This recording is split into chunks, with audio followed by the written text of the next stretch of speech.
the good stuff.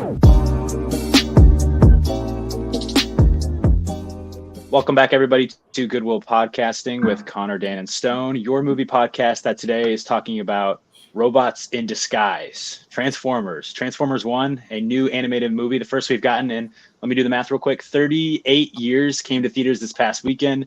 So we thought this would be the perfect time to talk about a wide range of films from the filmography of the Transformers. Today we'll be discussing the original, The Transformers, the movie, 1986, Transformers 2007, the very first one we got from Michael Bay, the very last one we got from Michael Bay, Transformers The Last Night. That should be really fun. And then also the new movie released in theaters. But we are not alone. 4 movies. We got 4 guests today, or 4 people on the podcast. And we have Ted, the toy collector, a dear friend of Dan's, who we are now meeting for the first time. Ted, thanks for coming on, man. Super excited to talk about Transformers with you. There's a lot to take in when it comes to these movies, but we'll dissect it. But appreciate you being on with us today. No, I appreciate you guys having me on. Excited to talk about it. Yeah. First off, before we start, Ted, tell everyone where to find you. How this will probably work is I'm really excited. Our audience might not know who you are, but as our conversation progresses today, they're going to check you out because we're really excited to talk to you. Cool. Yeah, man. My name's Tedthetoycollector on everything. I'm on TikTok. I'm on Twitch. I'm on YouTube. But a majority of my content comes on TikTok. Yeah. Appreciate you guys having me on, man. Excited to talk movies with you guys. Absolutely. Yeah, it was pretty funny. Like 2 years ago, maybe. I kind of forget when you started posting content. My wife and I were just like scrolling my For You page, and we came across you when you first started your journey into watching Star Wars. Oh, that's crazy. And like talking about that, because like I'm a Star Wars nerd, and because of that, my wife is too. And dude, they were so entertaining to watch, like a first timer, like talking about them.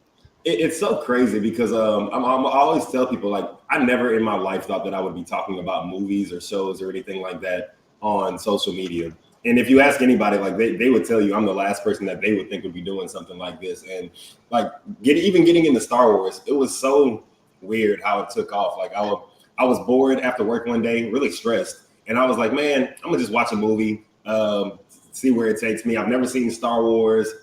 Everybody loves these movies. I've never watched them. So I honestly was going into them to kind of hate on them. I was like, man, these are probably overrated. And then I sat down and watched the first one and I was like, damn. I have to ask, how did you watch them? Like, which episode did you watch? I watched 4, 5, 6. Then I watched 1, 2, and 3. And then after that, I was like, man, I kind of want to know what happens. Just like the world, the universe that they built. I'm like, this is so interesting. It can go so many different ways. And then I watched Clone Wars, and I was like, damn, this is a really good children's show. And then Rebels, I don't know like how much of Star Wars content y'all have seen, but Rebels is like my favorite. Rebels was amazing. After that, I was hooked. I was like, yeah, I got to see everything. That's sweet. I know Rebels has a lot to do with the Clone Wars. I think it's like the same creator. I mean, Dave Filoni's like the one who like created all that animated stuff. It's like all the same guy who's now doing the Disney Plus shows, most of the Disney Plus shows. Yeah, it's so weird, man. It's like Rebels is so different than everything else in my life. The animation is so different. The characters show up, and it's like, who are these people? Whenever it started, I was like, why would I care about this show? Like, I don't know any of these characters, and it looks weird, but it was good. I'd suggest it to anybody. No, I'm with you. Rebels is great. I think Clone Wars is better, but I don't hate your take. So I haven't watched Clone Wars, but the one thing I know about it is like Darth Maul is randomly like a huge dude, and it's like one of the biggest guys in Clone Wars, even though he's like barely in any of the movies, which is insane. And he gets a brother named Savage Opress. Yeah.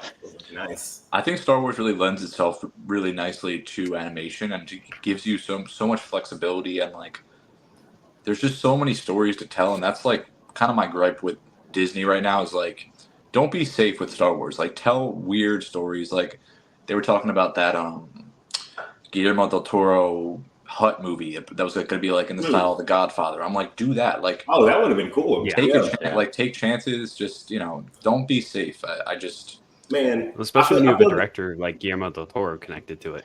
Yeah, I feel the exact same way. I was talking to one of my buddies about it, and I was like, man, Star Wars is like so good at what they do for the most part. I'm like, you could give me a show about anything and I would watch it. So like get extreme. Like we were talking about weird things that they can make shows about. I would watch like a horror show about like the life of like a battle droid, or like like a B-2 battle droid, just like from their perspective of going into war and things like that. You know what I'm saying? Because you can see that they're conscious. Like you could do anything. And it's like if they would have done, like, I know the Acolyte gets a lot of hate. If they would have, like, to me, amped it up even more, then I feel like, but like they tried to play it safe while also like not going. I don't know. It landed for a lot of people. I can see why people didn't like it. I enjoyed it, but it was like, I don't know.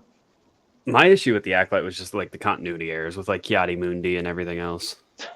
I don't care. Like to me, that's a Legends thing, right? So it's like if that's Legends, and then like this is canon, like, and I'm new to Star Wars, so it's like I don't know what's what for the most part, but it's like I don't know. I don't even care about Kiadi Mundi, if I'm being honest. Yeah. I've never thought about him until people mentioned him about like, exactly. In the Ted, you were hammering it home. Nobody cared about that guy until it gave you something to care about, and then everyone's like, "Oh man, what's going on here?" Yeah, but it's funny that, like you were saying, like there's like Dan was saying, like there's so much to do with like the universe. That's like my big issue is everything revolves still around the Skywalkers. It's like you can do so much more. It's a galaxy, make it big, just go wherever. That's what I liked about the Acolyte, because it was a little bit different. I just think the way they structured the show and with the characters was not the best. Yeah. But I appreciate it trying to be like completely different than everything.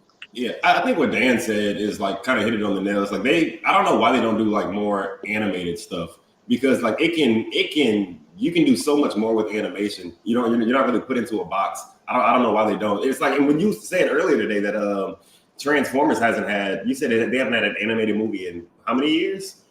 38 years. So, yeah, we're going to talk about it both today because the first one came out in 1986. So how's that possible? That's crazy. That's crazy.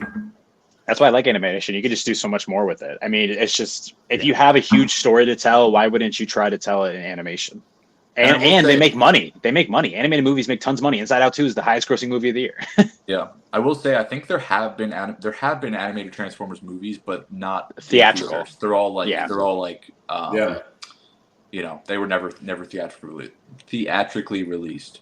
But I also think too, like you just said, Stone, I think the problem we're seeing, not just with Star Wars and other properties like that, but just across the board, is movies are too expensive to make, right? Like budgets are getting really ridiculous, and it's about understanding what the box office looks like right now, and kind of like I've talked about, like reframing what success is. So you can do that by bringing down the budget, making the movie more efficiently, and you don't need $500-600 million at the box office to be successful if you make the movie for $50 million, $75 million. But when it's 175, 200, 220, it's just like you're setting yourself up for failure. So efficient animation, it has a high ceiling, I think. And like Transformers 1, to me, it's accessible to kids, families, but I went and watched it by myself and really enjoyed it. And that's going to make money, right? Because it has a big net of people to appeal to, and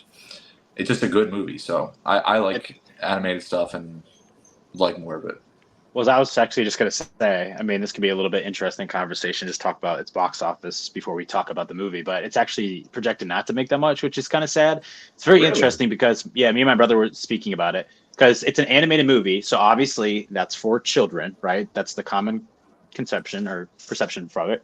It's only projected to make 25 million, which is not that much, to be honest, but everyone's back in school. But what's very interesting is that the movie that I'm most excited for, animated movie that comes out next week, which we will be talking about on the podcast. So if people are interested in it, look forward to it. But it's The Wild Robot. And The Wild Robot is an original film, but it's not. It's based on a children's book. But that is projected to make more than the Transformers movie is making right now, which is very interesting because obviously Transformers is a huge IP that you would think a lot of people would show up for. But you have this Wild Robot movie, which is more artsy animation. Like there's a lot of awards buzz for it, that people are more inclined to go see that about a robot trying to be a mother to animals rather than a fun Transformers movie with Chris Hemsworth in it and all these huge actors, And we'll talk about it for sure, but I also think I think the potential is there for success, but I think there were mistakes made in how they marketed the movie, and the conversation about it wasn't right. And a lot of people had issues with that first trailer that came out and were shitting on it so hard and were like, this looks awful. Like, it just got kind of botched, I think. And I also don't think they sold the movie right. Like, it's not just for kids, right? Like, it's a good story. So I think they messed up marketing it a bit. So. Yeah, I'll be so honest, man. I did not know that this movie was in theaters. I thought when Dan said, the Transformers movie that just came out, I thought that you meant like it came out like a year ago or something like that. And I was sitting down trying to like find it on streaming services, and I was like, where is this movie? And then I looked it up, and I was like, bro, this shit came out yesterday. So I had to go and like, hurry and watch it. But I agree with you, bro. I was like, I hadn't seen any trailers for this. I try to avoid trailers, so I don't take my word as like anything. But I don't think I've seen anything about this movie, and it's a shame because it was a really good movie. I was watching it, I was like, oh, this is deep. Yeah, it's pretty solid for sure. But Dan still likes the original more than that one, which I'm very excited to talk about. You mean 86? 86. You like 86 more than the new one, correct? Oh no! Oh, I thought you did. No. I said I think it was the best since 86. The best Transformers. Oh, but it's not better than 86, right? You think 86 is better? That's what I'm saying. Not better. I think I have them both at a 3.5. I think, but I think I like the new one a little better. Okay. But, yeah. All right. We can get into that if you guys want. So I just want to like clarify. I don't know if this is the same with you guys. I don't know any Transformers lore. The most lore I know is like the movies. I looked it up. The animated series started in 1984. So I was trying to get some context. So I think this is just a movie that took place. I know, Dan, you have a lot of nostalgia for this. I don't. I watched this for the first time on YouTube, by the way. If anybody wants to watch this on YouTube, just go and check it out. Because also look at different versions, because I found one that was not very high quality, and I watched the whole thing. And then like right after I got done with it, I was like, that was pretty good. And I just turned on one that was way better, high definition, like 4K. And I was like, wow, I should have watched that one. Anyways, go check it out on YouTube. But it seems like this just takes place right where the show was probably at. I would say I think there's just the second season of the show. I want to say. Okay, yeah, it's just the Decepticons and the Autobots are just at war, and you have a base on Earth where the Autobots are. The Decepticons and the Autobots are fighting next to Cybertron, and there's like a huge they're like battling for the first 25 minutes of this movie, just constantly. And there's like this looming presence of Unicron in the background, and then Unicron becomes, more of the main foe rather than Megatron, who gets transformed into Galvatron, right? Yeah. Galvatron. Starscream betrays him. And I think the thing that stands out the most about this entire movie, I think it's the number one thing. Like, you read all the reviews on it on Letterboxd or whatever, it's the music. It's just constantly just 80s the entire time, and I really enjoyed that. But this was it was a lot of fun. I mean, I'm curious, Ted, Connor, I know Dan recommended, or no, I recommended this because I really wanted to watch it, but I know Dan's watched it before. Had you guys seen this before we did it for the pod? No, this was my first watch, and the thing that was cracking me up the most was like the size that the Transformers could go into. Like, Megatron turned into a handgun. There was a Transformer that was like kind of small, and he transformed all the way into a train that could carry all of the all of the Decepticons. That was cracking me up the whole time. But like you said already, Stone, the music in this is amazing, and the casting for this was wild. Like, when those credits were rolling, it was like Leonard Nimoy and all these other guys. Like, I was like, what the? Like, it was super impressive who they got for it. Yeah, I feel like this is what Transformers really is. Like, to me, it's goofy. It's like you were saying, Connor. It can kind of just be whatever your imagination wants it to be. It's fun. The voice acting is like really big, and I feel like all the characters' voices are really well defined, and they're all like really going for something. And this movie is also heavy is the wrong word because it's not really a tone of it, but like it was bold. Like, they kill off Optimus Prime. Like, that fight is insane. And I think a lot of people had a problem with that when it came out because they love Optimus Prime. They don't want to see him die. Yeah, and I think that was definitely bold. I also think when you go and watch Transformers 1, there's a little bit of like kind of overlap here in the story with like Hot Rod at the end, like getting the Matrix of Leadership or whatever, and like but there's only so much you can do with a Transformers story, so I get it. But there is definitely overlap in the stories. You can see a little bit. And all of them. I mean, Unicron is. We're going to talk about the Last Night. The Last Night is Unicron, right? Like, Unicron is that what Quintessa and all that? We'll get into that. But 1986, man, it was a very interesting watch. I watched it maybe a few months back. Sometimes people pay me to review movies on TikTok, and somebody paid me to review that. And I always think it's really interesting, just any movie that somebody will pay you to review, because I'm just like, this movie must mean something to you. And you chose Transformers 1986. I was like, wow, okay. So I watched it and I was like, oh, just because going into it, I knew absolutely nothing about Transformers besides like the first Shia LaBeouf movie. That's the only thing that I'd seen. And within like the first 20 minutes of the movie, they kill Optimus Prime, and I thought he was the main guy. So going into like the rest of the movie, I'm like, what's about to happen? And they do a pretty good job of making every other Transformer likable, like at some point in the movie. Like the only thing I could think about though, as a toy collector, watching that movie was like, man, they are trying to get these toys off. Whenever they put this in, they were definitely trying to get these toys off. And then honestly, whenever I put my review up, a lot of people in the comment section of the video kind of added a lot of perspective for me, right? They were like, man, I was a kid going into this movie with my Optimus Prime toy in my hand, sitting in the theater, and then they killed him.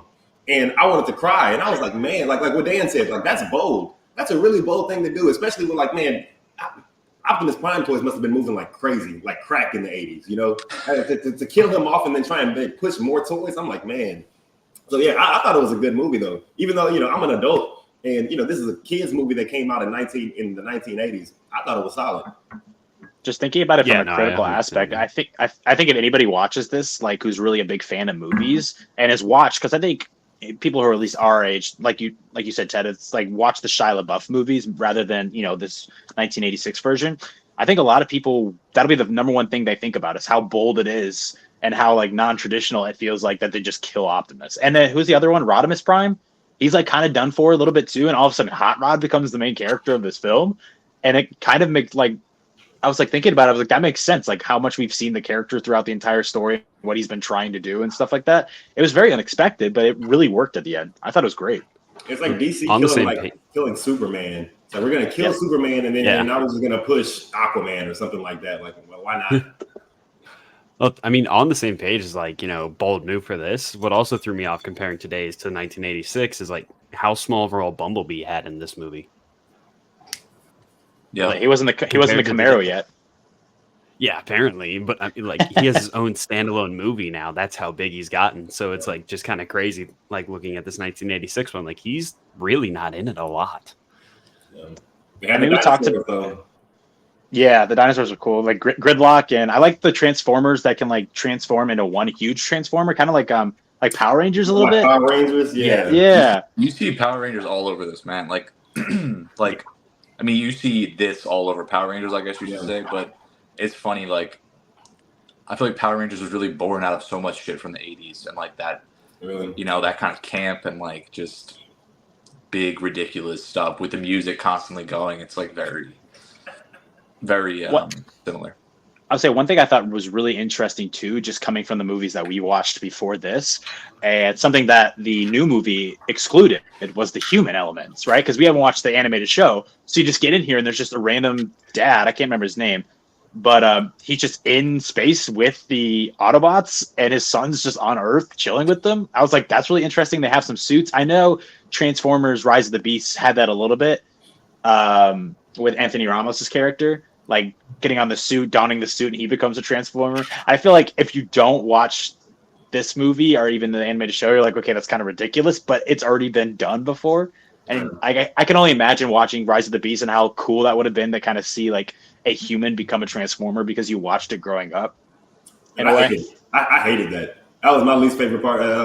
I hated that about the movie. I was like, why are these humans here? I was like, this doesn't make sense. These robots are having a war. Full-blown war, and humans are so fragile. At any given time, you can fall from too high and die if you're a human. It doesn't make sense for us to be in this robot war. That's why I like the difference between Shia LaBeouf and Mark Wahlberg is Shia LaBeouf, at least the movie we're talking about today, he's just like running away, which makes sense. You're human, you can't do anything. But Mark Wahlberg's got like this big gun. He's like, let's take him out.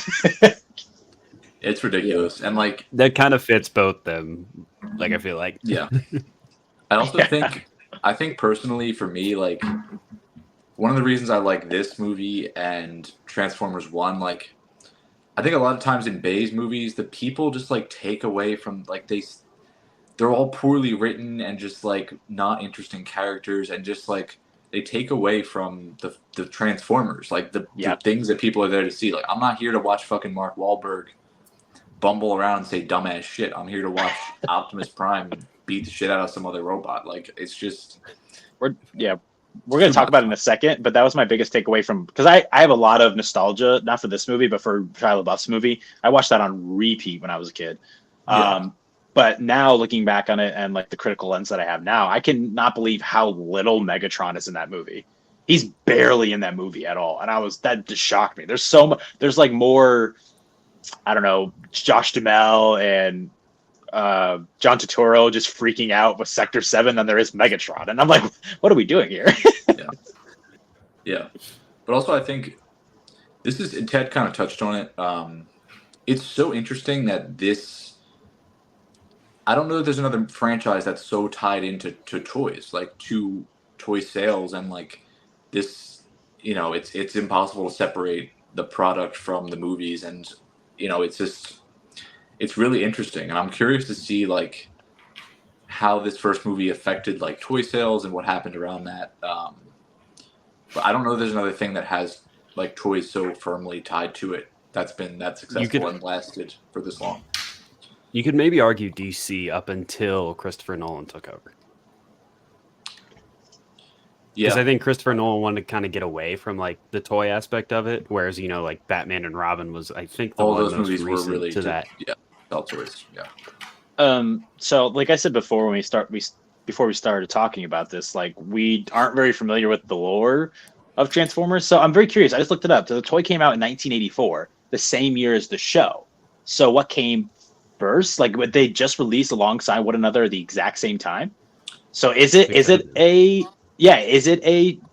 franchise that is associated with the show, or is it just like something that's always been, like, it just made sense? It's like, if we're creating these robots that can transform, kids will love that. Let's release toys at the exact same time. That's like a new inventive thing that we could do.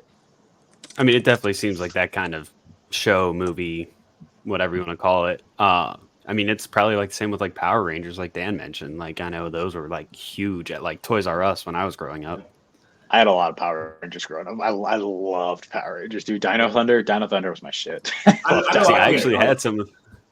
I can't talk about it from like a grand scale or like pull any data or anything like that. I just know about how I consume things as a child, right? And it was just like, a lot of it was through toys, right? I would see my friend had like I was introduced to Dragon Ball Z. Somebody had a Broly action figure, and I was like, that is a green person with like a bunch of muscles. I think that's really cool. And I saw like a Super Saiyan Goku, and I was like, man, that's really dope. The first time I ever saw a Power Ranger was like a Megazord, and I was like, oh, that's really cool. And then I saw it on TV, and I was like, that's the thing that I saw. And with Transformers, like, man, I was at a toy store yesterday, and they had an entire shelf, or like not a shelf, like an entire like bookcase filled with Transformers. All of them look different. All of them look like they do different things. They have different accessories, and I'm just like, man, if you really got into the lore of this show, I can see how it's really easy to fall down that rabbit hole, right? And I'm really curious to know if that's what their intentions were going into it, right? Because me and my cousin, we do a comic book, and it's about dogs. So it's like, man, we can really tell as many stories as we want, because we can branch off and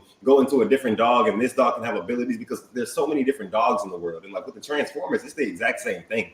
It's like, man, there's a bunch of cars, there's a bunch of things that you can mold them into with abilities, and strap on a cannon to this one, make this one a dinosaur. It's like with superheroes, you kind of can, but at the end of the day, they all have the same abilities.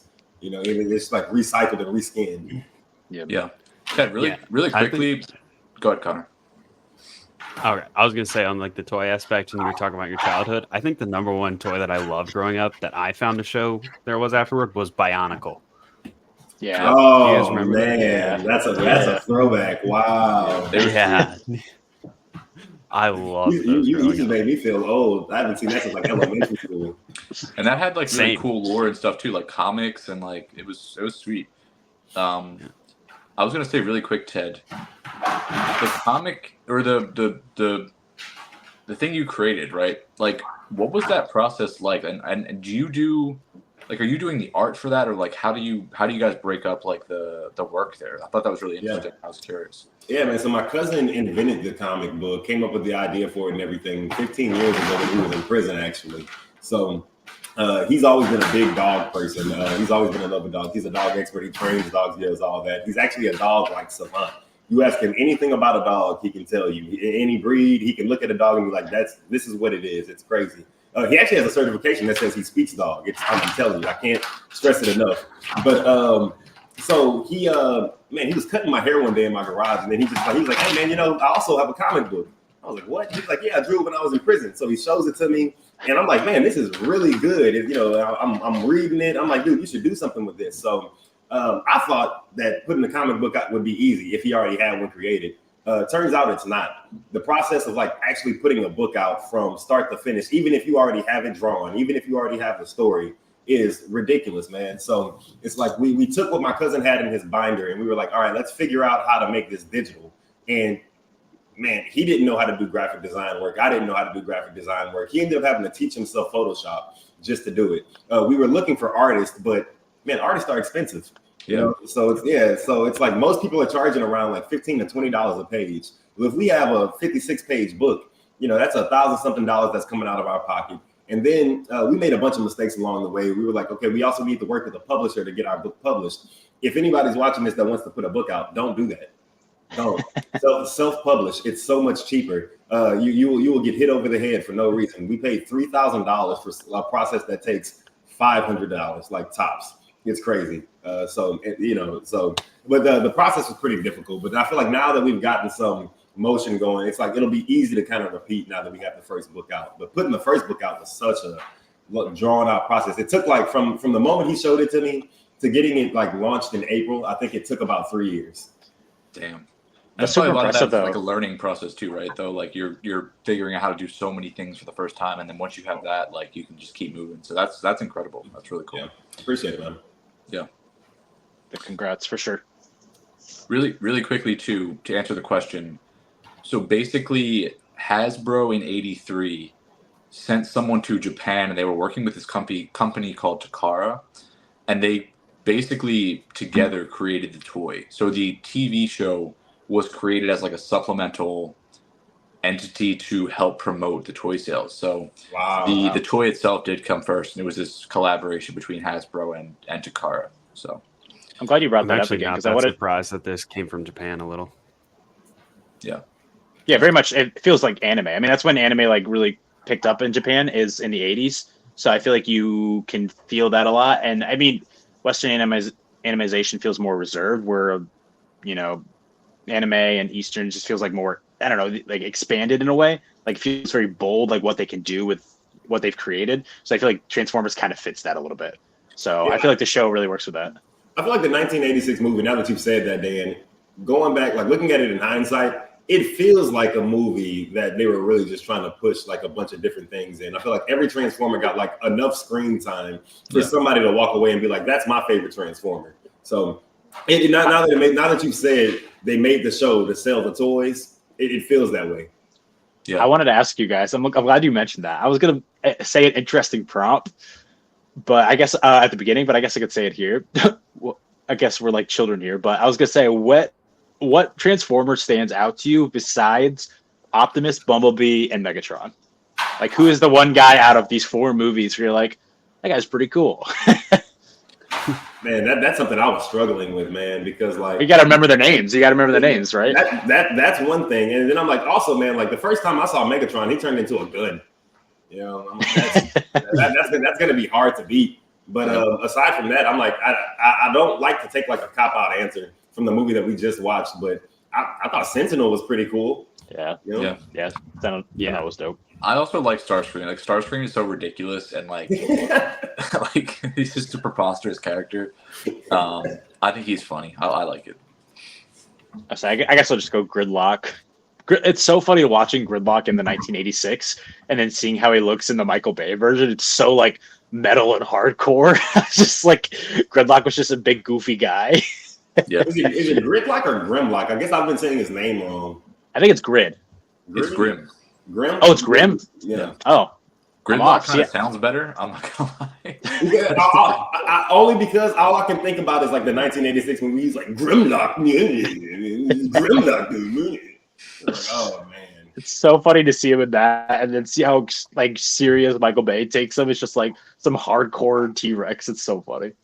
I didn't even realize that was Grimlock until somebody else pointed it out. Yeah. Connor, do you have any that popped out to you? I don't know right now. I'd have to like really go through and look it up.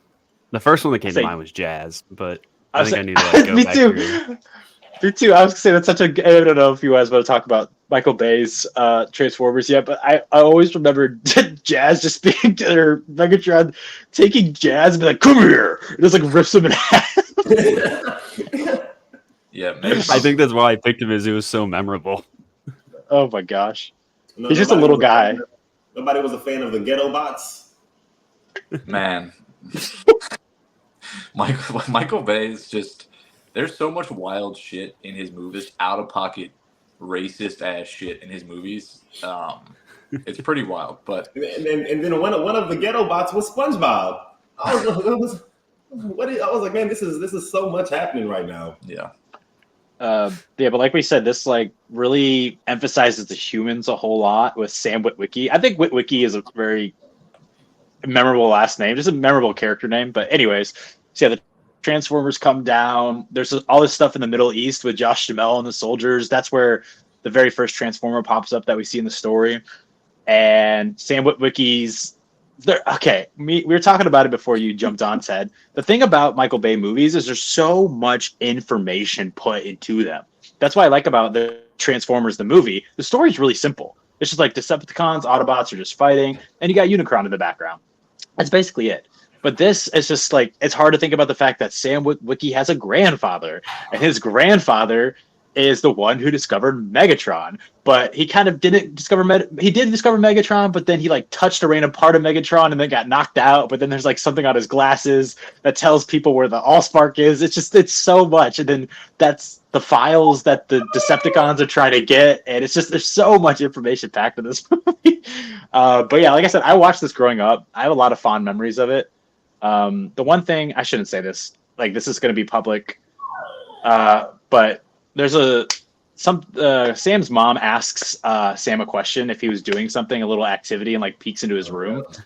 I didn't know what that word meant, and I asked my mother. So after this movie, after I watched this movie, so that's a memory that I always hold dear to my heart. My mom's like, "Where the hell did you hear that?"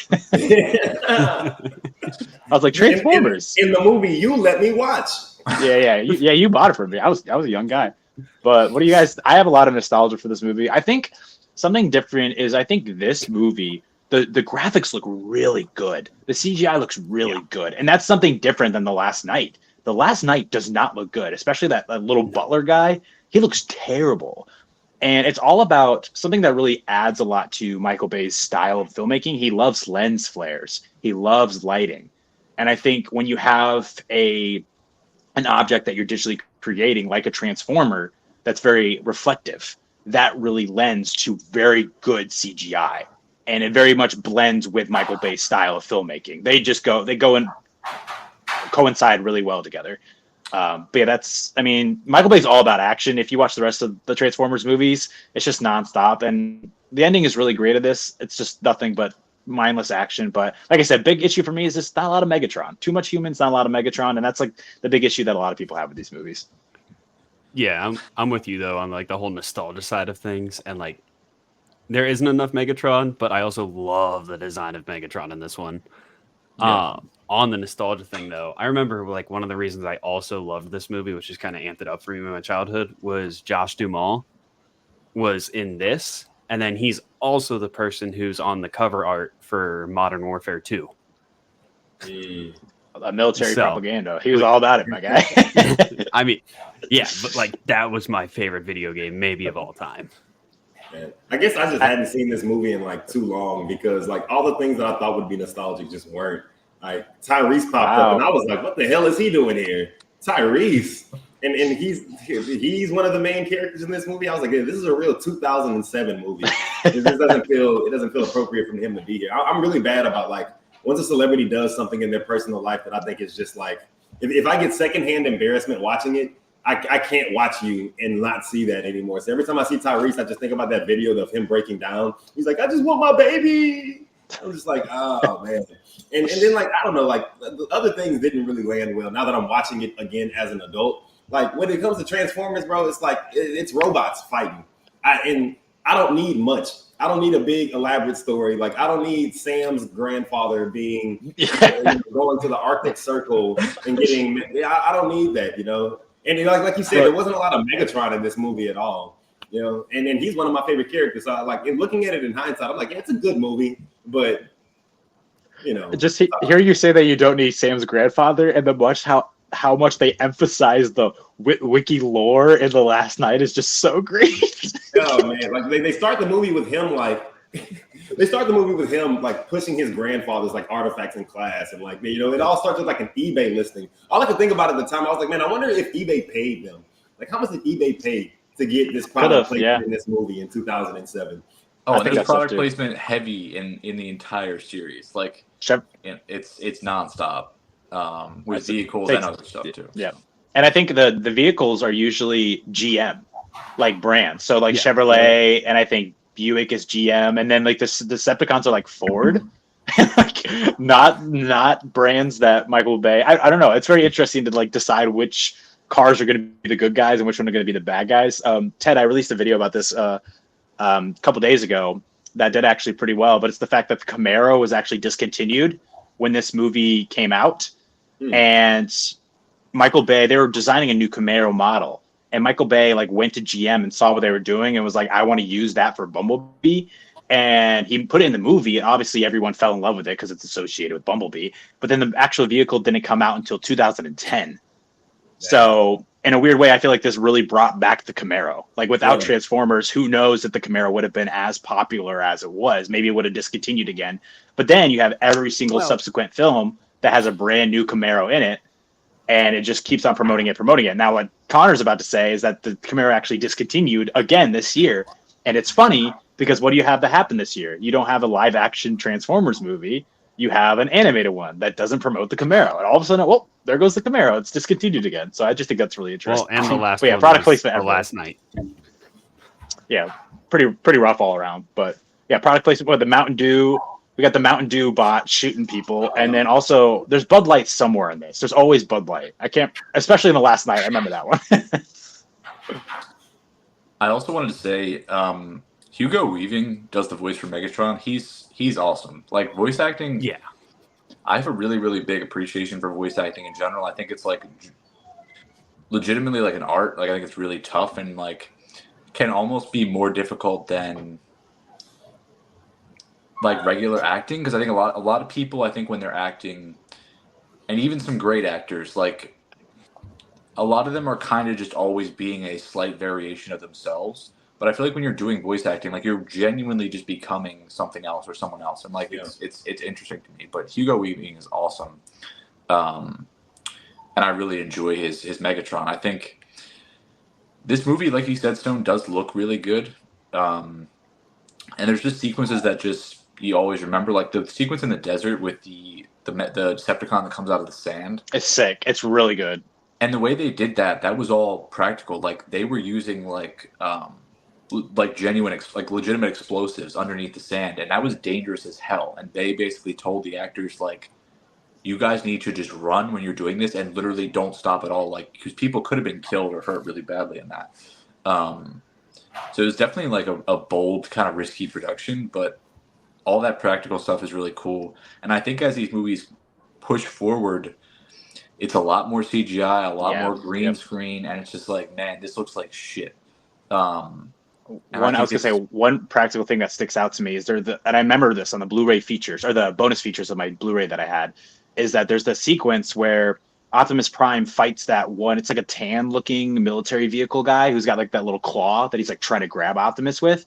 He fights him like a highway, and I remember there is a sequence where that thing is just running on the highway and it runs through a bus and it splits the bus in half. That was practical. They exploded a bus in half and it ripped in half, and that thing emerged through it.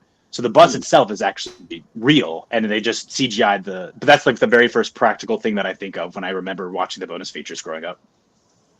I remember I watched 5 last night, and it felt like a step backwards. And that was really weird to me. I'm like, this movie came out 10 years after the first one. Why does it look like this? That is one thing that came to my attention.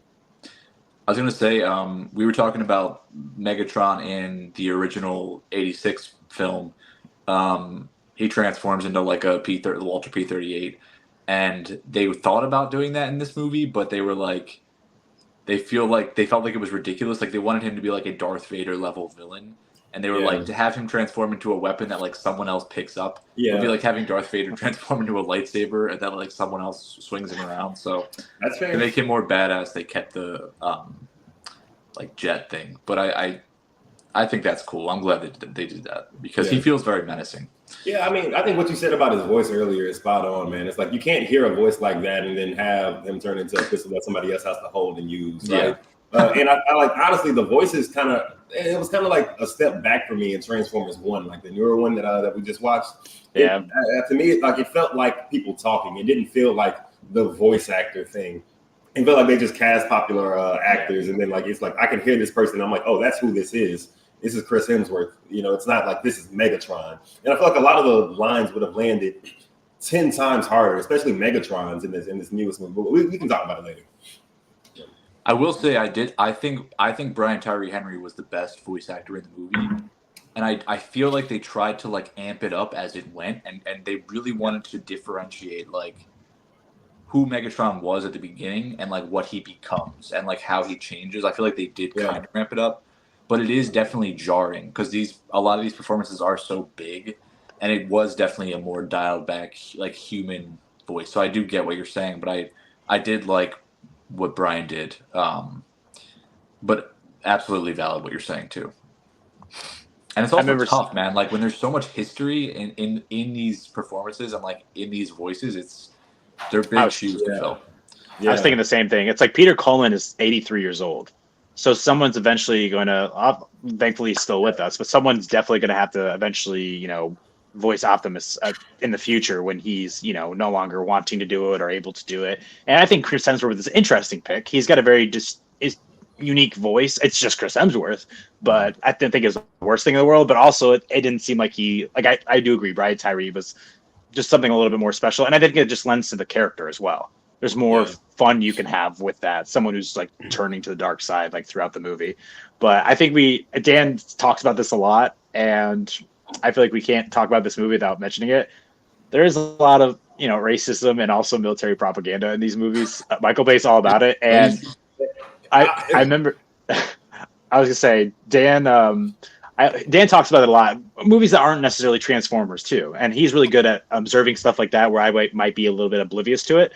But I had that thought going into rewatching this that I know, you know, that is something about these movies. It very much is. But one thing that really got me was Sean Voight, I think I don't remember who he was looking at, but he's just like, I would listen to him. Losing's not really an option for these guys. It's like, okay, chill.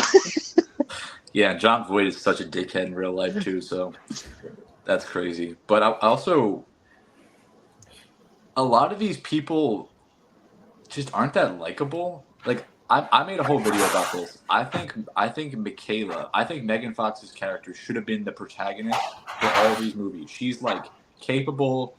She's like handy. She knows cars. She seems to be like the bravest character. Like she's always kind of capable, and I think she's a really good female character, especially for 2007. That like obviously she's like super objectified, and like Michael Bay's kind of weird in how he shot her, especially when she's like pretty young in this. But at the same time, I think when you get into the character, like she's an interesting character, and I think a way more interesting character than Sam. Like Sam sucks. Like Sam is just kind of a piece of shit. He's bumbling. He's an idiot. And he always kind of has the same arc in these movies where he just starts out at the very bottom of the barrel and then just like kind of improves, and like, you know, maybe you think he's going to turn it around, and the next movie he's just like an absolute degenerate again at the beginning. It's just like, this is boring. It felt like I came to know Shia LaBeouf from Disney Channel. I used to watch Even Stevens as a kid. So him being in the Transformers movie, immediately I was like, oh, I know this actor. Like as a child, I'm like, that's, you know, the dude from Even Stevens. I'm going to go and watch that. And then I feel like it was an easy watch as a kid because he wasn't doing anything groundbreaking in terms of acting. He was acting like his character from Even Stevens. It was a lot of no. Oh my God, no. You know, just a lot of like, you know, a lot of extravagant, like, you know, just over the top stuff. And I feel like as a child, that's really easy to consume. But watching it as an Yeah. adult, I've never heard anybody say that Megan Fox should have been the protagonist. Now that I'm thinking about that, I'm like, man, I probably would have taken this movie a lot more seriously. But to me, it's like, the Transformers 1, it's like one of those, I'm going to turn my brain off and just watch this movie type of movies. You know what I'm saying? So. Yeah, Shia LaBeouf is like a good actor. Like I agree that like the character is not the best. They don't give him a whole lot to do. He's just really annoying. But like Shia LaBeouf does a good job of entertaining people. He really does, especially like in this movie, like at the height of his popularity, coming off of Disney Channel and everything. But I will say one thing I really did enjoy about this, and me and Dan were just talking about the movie The Substance, which is a horror movie that just released this weekend in theaters that everyone should go check out if they like body horror. Very good movie. But I like that, similar to that movie. This movie, I like how cartoonish everyone is. Like everyone feels like very ridiculous because it's just Michael Bay and that's kind of how he writes his character. But that is entertaining. Like it depends on your personal preference. Like what movie was I thinking of? There's a certain movie where you might find The Visit. The Visit's a horror movie by M. Night Shyamalan, and I know a lot of people find like the kids in it sometimes annoying. There's like a child who's like a rapper. I thought he was pretty entertaining, and he's very cartoonish. I also did. Like, yeah, but that I'm really welcome that, and like someone who are just you wouldn't really meet them in real life. It's just fun. It's a movie. Everyone in Transformers is that. The parents, especially John Turturro, everything with Sector 7. I really find that entertaining, how everyone's just so completely different. Like Josh Duhamel is like the superhero who's in the military. Yeah, Joe, yeah. But that's fun. That's fun for me. It's so, like, I think the hardest thing about these movies for me is that, like, I can't separate the protagonist from, like, who they are in like, this Transformers universe. So I'm like, the concept of Mark Wahlberg being the person to save the universe will always miss me. It can't happen because like in every movie that he's in, he's Mark Wahlberg. Every single he plays that I'm the guy from Boston, and I'm just like I don't know. Yeah, Mark Wahlberg, like he's really bad in that movie. Like he's terrible. Like he's genuinely awful. What? No. Sorry. Good. sorry. Yeah, and also it does suck. Like I don't think Mark Wahlberg is a great guy, and Shia LaBeouf is obviously not a great guy. So it does suck that they are who Michael Bay chose to lead these movies. I mean, obviously they didn't know about Shia at that point, but it's just a little rough rewatching. But I also just think it's funny. Like I think the Department of Defense, they like gave this movie a bunch of shit. I don't even think that like it was like they gave them that for free. So like they used the F-22, I think, for Starscream. That hadn't been on camera since the Hulk movie in 2003. Like they never really had those on camera, but they gave them one of them.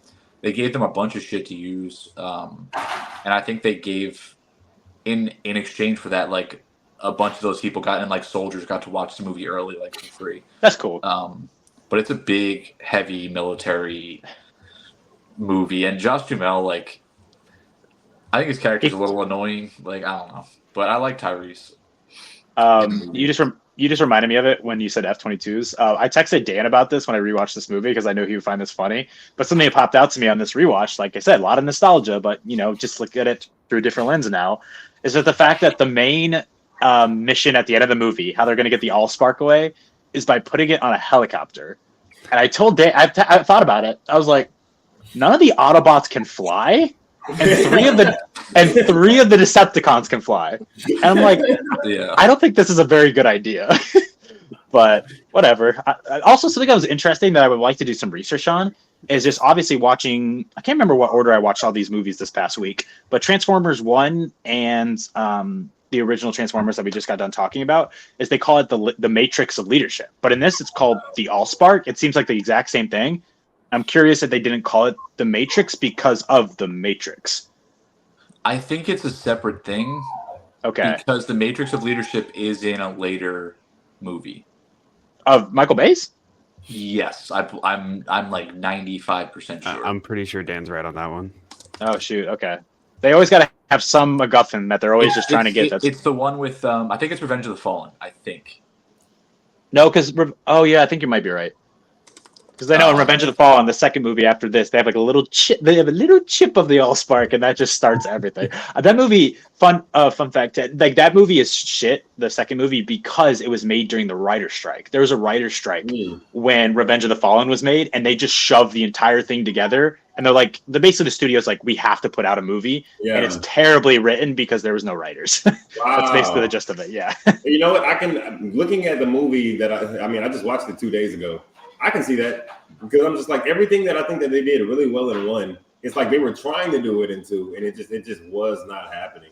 You know, like like for example, like I thought that the slow motion shots in the first movie, I'm like, man, these are really well placed slow motion shots, and I feel like I only pay attention to those nowadays because I watched Rebel Moon, and I was like, what the fuck? I don't want to like curse too hard, but I was like, what's going on? I was like, Ted, please go back and watch our Rebel Moon episode and just hear us shit on that slow-mo for like maybe 15 minutes of that episode. I'm going to have to. I didn't realize that was a thing from whoever the director is. Was it Zack Snyder? Yeah. I didn't realize that was like a thing that people talk about with him. I was like, bro, what's going on? Yeah. And then like watching the second movie, I was like, man, people are just like, it's just slow-mo for the hell of slow-mo. Like even with like the fifth movie, there was a slow-mo shot of the little girl getting out the car. And then she just started walking. I was like, what the hell was that? What? Dude, the fifth movie has a slow motion sequence of people playing polo. What are we doing? Like, it's so ridiculous.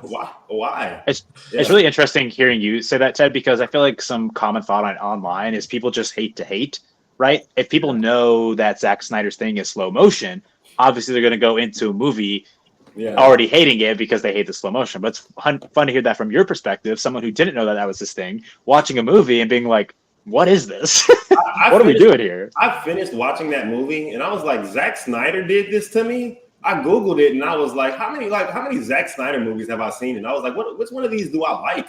And I don't think it was many in hindsight. Yeah, no, he doesn't have a lot good. What sucks is slow motion can be so effective in movies. Like it's just like it's not something that's designed to be like the backbone of what you're doing. It's designed to be as like garnish, like to be used sparingly so that when a moment is designed to be like amplified, it works. It's not just like when you use it all the time, the fuck is the point of that? All value, yeah. See, and like in terms of like how I watch movies, I am the simplest movie watcher. I don't like break movies down at like some high level or anything like that because I don't know what to look for. I go into a movie and I'm like, did I enjoy this? And like, did it watch well? In my opinion. Yeah. And like if it lands awkward, like the slow motion scenes in Rebel Moon landed so awkward for me, like it messed up my movie watching experience. So I feel like slow motion farming, Ted. I'm like, man. So I'm like, if it's so bad that I realize it, something's going on because I don't even look for stuff like this. I'm saying, but you don't even have to like analyze movies. Like this is for everyone. If you're a listener who's not really like Ted, you just watch movies casually, not trying to literally analyze them that deeply. I think it's really fascinating how the movies we're talking about today, we kind of have the same thoughts on. It's not like you're super big into The Last Night. Like even, you're not trying to critically analyze every single aspect of it, but you can realize like something went off here. Something's different. But when Dan was talking about like, I look for slow motion scenes in movies and see how they can like correctively or be used correctly. I'm just thinking about this Transformers movie, that one sequence where I think it's what's his name? Ironhide is like flipping over that girl in that revealing dress, and she's just like, just like watches Ironhide. I was like, that's such a Michael Bay shot. Slow motion Transformers. Girl's revealing a little bit too much, but everyone's just super sweaty. Perfect Michael Bay, just sequence right there. I also think really quick, just on this movie, it's effective because I think there is some like gobbledygook around Sam and his backstory and all, but at the end of the day, it does become simple. There's a MacGuffin with the Allspark, as there's always a MacGuffin in these movies. Like every single time, there's the fucking object that we need to get every time. But it is simple, and it's just Megatron and Optimus really.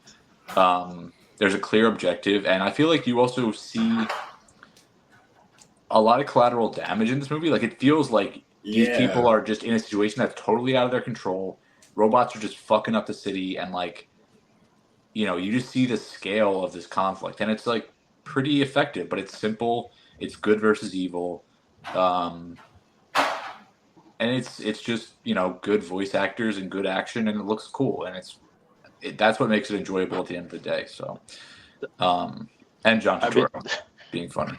You just saying that there's consequences. I don't know why, but the first shot or scene that just popped in my mind is when Megatron's laying on that ground and there's a random human and he goes, disgusting, and just like flicks it.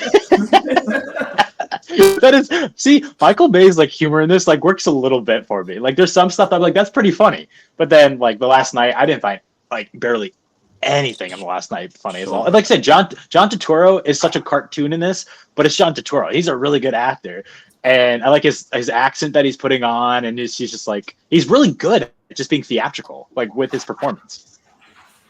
They're different than whatever Mark Wahlberg is trying to do. Yeah, I don't think any of the humor really landed for me in the fifth movie. I just like no.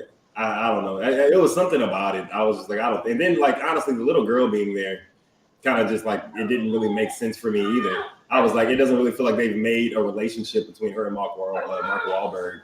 And also, and like I don't know everything about Mark Wahlberg, and I'm not just trying to like dump on him, but like man, like there's a scene where they're getting ready to get into like the big fight. It's like the climax of the movie, and Mark Wahlberg's like, so you want to go on a date after this? You know, I'm just like, man. I'm like that. It's a real Mark Wahlberg thing. It felt like I was watching The Other Guys, the movie with him and Will Ferrell. Mm-hmm. Whoa, let's take it easy. That's my favorite Will Ferrell. Yeah, The Other Guys is a good movie, but it's the tone should be a little different than this. Yeah. If you were watching The Other Guys and Optimus Prime showed up to help Mark Wahlberg in that movie, he would be able to play the exact same character. Oh, 100%. I'll say for my review of this movie, I told Dan and Connor this, Ted, but I tried to summarize the plot of this film. That's always it's fun. So confusing. Yeah, I'm not going to read the entire thing. I think that would be too much. If anybody cares about the plot of this movie, just go look it up because you're going to get a very long, drawn-out thing. This is, I mean, like we've been saying, Transformers is just overstuffed. There's so much in this movie that just doesn't need to be there. But I want to ask you this one thing, and this is what I concluded. What importance does Mark... I got this while writing out this entire thing. This is the one thing that stood out to me while I was trying to recap the whole movie. What is the importance of Mark Wahlberg being the last knight? What is the importance of that? What does he bring to the story? Because the only thing that I can think of is that he just escorts the girl. I think her name's Vivian. Escorts the girl places. Like she's the one who's doing everything, and he's just there. Like he has no purpose. There's nothing. Just to pick up a sword like that, like just fight. He's honorable. He's not. But there's actually no lore around the last night that pertains to the story. Like he doesn't bring anything. That the whole thing with him having this little random medallion on his arm doesn't bring any single thing to the story. It just like it's more plot. No, that's Bumblebee. Bumblebee randomly when he wants to turns on his voice. It's like, Optimus, no, we're friends. Please don't kill me. No, they're about Optimus to execute him, and he pulls out the sword. Yeah, but and now we are Transformers. That would have been good. But that's the big thing that sticks out to me. This is called The Last Night. Like I said, there's no reason why Mark Wahlberg is the last knight. He didn't. There's the whole lore behind this movie just doesn't necessarily make sense for his character, at least. I agree with you completely, Stone. I just like playing devil's advocate. You got to understand, man. The last live action Transformers movie that I saw before this one was Transformers 2. So it's like I saw 86, I saw 1, I saw 2, and then I watched this movie. And then I'm like, bro, what the hell happened? Like this is why you don't skip movies, everybody, because the jump from 2 to 5 is the craziest thing I've ever seen in my life. In the last movie, Sam Witwicky was in college with Bumblebee. This movie, Mark Wahlberg is with Bumblebee. And Optimus Prime is on some planet getting bitched by the god of Transformers. And it was like, bro, what happened? Tyrese isn't in this movie, by the way, so that was cool. But then the other guy, and now the Transformers are at war with everybody on Earth. So I'm just like, man, this feels like a completely different movie. In fact, I'll be honest, this movie was so off-putting. Like in the first 30 minutes, I was like, man, how much did it cost to make this? And I never do that. And I was like, man, how much money did they spend making this movie? And it was like over $200 million. Yeah, it's just like I don't know if you've seen it. Yeah. I don't know if you've seen it, Ted, but when I finished this movie, it literally, to me, it felt like they watched Alien Covenant and said, "What if we could make that bad?" It's like my big gripe with the first one was that there's no Megatron. There's no Megatron or Optimus in this movie, and that's a big problem. Like they're barely in the movie. The most I don't even know which Transformer you see the most. It might be that stupid Butler that you see the most in this movie. It has to be. That's very bad. Yeah, I hated is, Megatron's design in this. Yes, I agree with you, Connor. But this is the one movie that we're talking about today that like it's a chore to watch. Like it's hard to watch, and it really just feels like kind of a collection of random scenes that are just kind of stitched together. Like there's just so much bullshit happening, and so much of this plot feels like unnecessary, but also just like wildly uninteresting. But I chose this movie because I think this best encapsulates like Bay's movies at their worst. Like I feel like we should have one of these like kind of shitpost movies that are just ridiculous. And I just don't understand what he was even trying to do with this. Like, and I remember like the opening scene. I always thought the opening was kind of cool. Like it's interesting. You know, if you're gonna get weird with it, I'm okay with that. But even the opening scene becomes this like ridiculous mess. Like you can't tell who's fighting. You can't tell who's on whose side. The editing is very bad.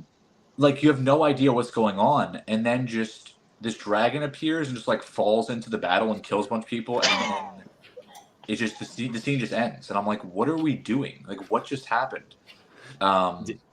Stanley Tucci's Merlin is like kind of funny, like just a drunk, yeah. But it's funny because Ted, I don't think you watched the fourth movie. Stanley Tucci, the guy who plays Merlin, is in the fourth movie as a different character. Oh. And he's randomly just back in this Transformers movie as just a wizard from back in the day. It's really funny. I'm glad that Stanley Tucci was just having fun with it. I really am. I was an hour and 40 minutes into this movie, and I was like, man, how much longer is this movie? And I was like, there's another hour. How was this movie 2 hours and 40 minutes long? And Dan, I think the way that you described it is perfect. It was just a bunch of bullshit happening over and over again. Like the kids show up and they meet the girl, and I'm like, okay, that's happening now. And then the kids disappear, and the girl finds Mark Wahlberg somehow, and now I don't know, man. There was just so many different things going on in this movie. I was like, I figured I felt that way because I hadn't seen 3 and 4. Yeah. So it's good to know that that's not the case. Yeah, I'd like to read my Letterboxd review that I put for this one, and I said if it weren't for the podcast, I probably would have turned this off, but instead I endured the pain and came out worse for it. Half star. I said the one sequence, Dan, you're just talking about shoehorn scenes like in the one like plot element that just feels like they're like, man, we need like a cameo or something, something like a little extra. This is only 2 hours and 30 minutes. We needed to be like 2 hours and 35 minutes. Like, what can we add? What if like John Turturro was in Cuba and he was just messing around with Transformers and he randomly just like found a library book? That'd be kind of cool. And then we could just have him in the movie. I was like, that little bit with him is so random. But Ted, I wanted to ask Ted, because you said you don't view these movies critically, or usually movies in general critically. And I wonder if you saw Dan's video. Did it bother you at all? Did you notice that the aspect ratio was like constantly changing from like IMAX to like basically the screen was constantly getting bigger and smaller? Yeah. That was the first thing that I called out last night with the person I was watching this movie with. I was like, yo, is this movie going from widescreen to like to regular? And I'm like, that has to be your TV. And she was like, it ain't my TV. And I was like, oh, well. It's awful. Like, it's man, so they did that on purpose, huh? Or they just didn't think about it. It's a very, I don't know. So it's designed for the theater. So even in the theater, it was just going back and forth between like IMAX and then like the typical. So it was intended for like the action sequences, but it's not just going back and forth between two different aspect ratios watching it at home. It's like 4 or 5, I want to say. Like it's shifting like incrementally over and over. And I made that video and I wasn't exaggerating. Like literally in the course of 3 seconds, it'll use 2 different aspect ratios. Like for a 1 second shot, I'm just like, this movie is should be an Olympic sport watching. It's horrible to watch. Like that's part of the reason why. So here's a question that I have for y'all, because after like in the middle of watching this movie, I was like, man, how much did they spend to make this? Because if they would have scrapped this movie, taken 10% of what they spent on making it, and just gave it to the homeless, I feel like the world would be a much better place. Yeah, man. Much better. Yeah, but 100%. At the same time, this movie made like $400 million. Is what I saw, didn't it? So they spent between, it says 217 to 260 million dollars as the budget, and the box office was 600 million. So it barely turned a profit. I got here, Dan. It says it lost Paramount 100 million. Yeah. So I'm assuming with the marketing, that's not all those car commercials that came out. Yeah, that's true. Man, that's crazy. So they lost and this is why I feel like a lot of and I'm relatively new to like being in the movie space and like, but I don't understand how movies make money. The average movie make money. Like the God's honest truth.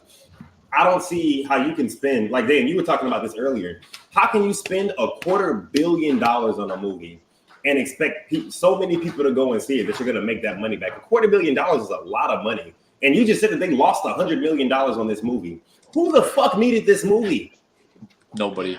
Yeah, so you wonder, like, and I think that part of the problem is like, and this was a while back, but I think there's a lack of understanding about like what audiences actually want, and like the projects to dump money into, and the projects to not. And like this was a fucking mess, and like you wonder if they realized while they were making it like how much of a mess it was, or they thought it was going to be good. But like the type of movie, I mean, Ted, you were talking about 250 million. The Force Awakens, they spent like $450 million making that movie. Ugh. And it made money though. The biggest, it did make $2 billion, but like that's a movie where you can say, okay, this is Star Wars. This is bringing back Star Wars after 20 years, whatever. Because The Force Awakens is what, 7? Yeah. That was the first Star Wars movie back. That had to make money. Yep. But that's the biggest movie budget in history. But this is not that, and $260 million. Like I don't know what that's not far off. And see, that's something that I've really never understood, because like in no other business can you be that far disconnected from your audience, right? Yeah. Like I've been in tech forever. If I made an app that nobody in the world wanted to engage with, and I dumped millions and millions of dollars into it, people would call me wouldn't work idiot. again. No, I would have that one shot and nobody else would ever hire me. Yep. But like these directors of these movies, and like you get to spend millions and millions of dollars and just lose and have projects that aren't good. And it's like man, like I don't understand how you can be so far disconnected from your audience that you think that the fifth movie is what the people that watch these movies want. And then you miss that badly. I don't really understand how something like that can happen. That's why I feel like a lot of this is money laundering.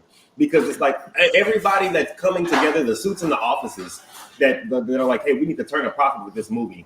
How can all of y'all be so wrong? It almost feels intentional. I'll give you like a little bit of education on this, because I feel like a lot of people don't know this, and it makes sense why they don't know this, but it's good to know. Is a lot of times when you see a movie that has $200 million as a budget, and you're like, okay, it made $280 million. It made an $80 million profit. That's not how this works. It's usually when you see, let's say Transformers had a $200 million budget, usually in order to make a profit, you at least want to see 3 times the budget, $600 million. Now, why do you want to see that? It's for 2 reasons. One is because the rule of thumb is that usually a movie almost uses as much as the movie costs to market the movie. Like if your movie's $100 million, like that's very variable. Like for big movies, I think the maximum it is normally around twice. But and then also is the fact that movie theaters take a percentage as well. So it makes sense. Like I said, you usually want to make 3 times your budget. So let's take the max it says here possibly that the budget was of this movie, which is $260 million. It made $605 million worldwide. So it makes sense when it says right after this, which is just Wikipedia, that Paramount lost $100 million. Because if you take 260 multiplied by 3, that's around, and it made 600. That's around $100 million difference that they were hoping to see that they didn't see. Well, what's the last big movie that cost like $250 million to make? Oppenheimer, maybe? No, Oppenheimer cost just $100 million, kind of. I mean, Deadpool and Wolverine, which made a lot of money. Oh yeah. Animated movies like I think Pixar and honestly any Disney animated movie flat out always takes $200 million to make. And it's something that really bothers. I know me and Dan have talked about it a little bit, but I wish there was like a breakdown just a simple breakdown. Like you said, money laundering. I wish there was just a simple breakdown because there is things. It's like, It should all be you know, itemized. It should be public and itemized. how much does it cost you to shoot in this location? How much did it cost you to shoot in this location? How much was the food? You know, how much was the housing? There is a lot of stuff there. And I'm really curious about that. I like film. I want to see that. But it's never there. It's just like, yeah, we'll just give you $200 million. You can just do whatever you want with it. To give you an idea really quick, so Fast X last year, they spent $379 million on. Indiana Jones and the Dial of Destiny, $326. Mission Impossible last year, $291. Quantum Mania, $276 million. I hate that movie. Guardians 3, $250. Little Mermaid, $240. The Marvels, $220. Aquaman, $205. They spent $220 million on the Marvels. They spent $350 million on Multiverse of Madness. That movie looked awful in a lot of places. You didn't like Doctor Strange throwing the music notes? And I didn't hate that movie, but $350 million, like what? That's crazy, man. What are you doing? Like I don't. Yeah, to be fair, on what? On what? Because like in my opinion, Doctor Strange didn't even look that great in the movies, especially like the beginning. Oh man, a lot of the CGI was wonky. Like yeah. To be fair, all those movies that you just mentioned are very recent, and I think a lot of things that hiked up their budget, especially with Access, Dial of Destiny, was the pandemic. Because what they had to do is they were all in the middle of production. They had to stop production. They had to get removed from the locations that they were at, and then they had to be put back in those locations. So Mission Impossible, Dial of Destiny, Fast X, all of those movies were all hindered by the fact that they all had to stop production because of the pandemic. So that is some context that's pretty important. Like pre-pandemic, what's a quarter billion dollar movie look like? Endgame. I mean, yeah. I mean, the Avatar movies, which they do warrant it. I mean, like I said, usually, like, let me just look up Coco. Usually every single every single Pixar movie is usually always $200 million. Yeah, Coco was before the pandemic. The budget was $200 million. That's just always how it is. I don't know why. I don't know how. Like Transformers 1, we're about to talk about in a little bit. I think it only had a budget of $75 million. So I don't necessarily understand. This is interesting. I'm very fascinated by this stuff. So sorry if I'm rambling. But yeah, that was $75 million. Coco was $200 million. Something I just talked about was The Wild Robot. Obviously, the movie I previously mentioned that's coming out next weekend is going to be the last movie that's ever animated by DreamWorks solely. They have a location in California that their animators are animating just solely by themselves. From now on, they're going to use third-party companies. Now, why do they use third-party companies? Is because it's cheaper, because it's usually in different countries. So the taxing on that is a lot cheaper than it is doing it in the United States. So the only animation studio that still does its animation in-house, the only one, is Disney. And I think that would probably be Pixar as well. So possibly that's why Coco and every single Disney animated movie, Encanto, Moana 2, that's probably going to come out, are all super expensive. It's because they're doing their own animation. Where Illumination, like I think the Super Mario Brothers movie made so much money. I think that was only like maybe $100 million. Other animation studios are not spending as much as Disney consistently is. And that could be a reason why. It's because they do all their own animation. And the other thing that's crazy is that story just broke about basically how they were treating their people for Inside Out 2. And it seems like the working conditions were horrible, and they were working 7 days a week, and they were firing people and not giving them their benefit. Like, so when their budgets are high and they're treating their people poorly, like, you wonder what the budget would be if they were actually, doing it ethically. They don't have enough staff. Yeah. But Ted, also before the pandemic, so Endgame was $356 million. The Lion King in 2019 was $250. Jurassic World: Fallen Kingdom was $432 million. Oh my God! Solo, the Star Wars movie, was $271. Justice League $300. So like, you're seeing a trend with all these big IP movies, but there were still some huge budgets. But Stone is right. A lot of it recently is also because of the pandemic. Yeah, it's just weird to me because it's like, man, I was just talking to one of my buddies about this. And he was saying that one of the reasons that like he really feels like Marvel ruined the entire movie space, and like one of his reasons for it is that the budget that they put into their movies and the way that they market their movies and things like that, smaller movies just can't compete with, and like the average movie can't really replicate something like that. And I'm like, I don't know. I see what you're saying, but at the same time, like I just watched what was it? A French movie, a really popular French movie, La Haine, something like that. And they said like the budget on that was like $3 million or something like that. And I'm like, and it was in black and white. It was amazing. You know, and I'm like, but at the same time, it's like just because it's a really good movie doesn't mean that it made money. I don't know how much money it made, and I also don't know when it got popular. I mean, Ted, if you want to go with an even crazier one, Paranormal Activity, the first one, its budget was $15,000. Man, and I remember watching that in theaters. I remember watching that in theaters and being like, "This is amazing." And also, like that movie made me think Ghost was real as a kid. I was like, man, because of the camcorder, I'd never seen a movie like that. So I was like, "This is real video camera footage of Ghost. We're fucked. It's over." I was terrified that night. So I mean, like things like that blow my mind because I'm like, man, you can spend $15,000 on a movie and entertain the entire world. And then you can spend $350 million on a movie and make a Jurassic Park movie for the 11th time. Yeah, and that's Paranormal Activity is known as one of like the most successful movies because it made $193 million at the box office off of Blair Witch Project, same thing. Yeah, a lot of those. I mean, the guys knows I'm really fascinated with this, Ted. But I love movie marketing. I find it very interesting, and like one of the biggest success stories of the year has been Longlegs because whatever they did, no matter if you liked the movie or didn't like the movie, whatever they did for their marketing budget. Now, it wasn't as cheap as the Blair Witch Project and Paranormal Activity. It's not a found footage movie like those are, but still, that was no IP there, right? There's no names attached to it, as in it's not, I don't know, Paranormal Activity or The Conjuring, right? It's a random horror movie, a new horror movie. It made like $100 million just because of all the hype around it from just really smart ideas when it came to just putting stuff out there to market their movie. It just worked. I mean, it's like Smile when they had people just sit at MLB playoff games and smile. That was smart too. I can't stand that movie. It's so bad. I haven't seen it. I don't like that movie. I don't like it. Bad, Smile it's like the definition of like wasted potential for me. Going into that movie, I was so excited. I saw the marketing campaign behind it and I was like, this is really cool. I got like a really weird TikTok one day, like the little TikTok ad, and I was like, oh, this is really cool. And then I went and saw it and I was like, it's just like average. It's just, I don't know.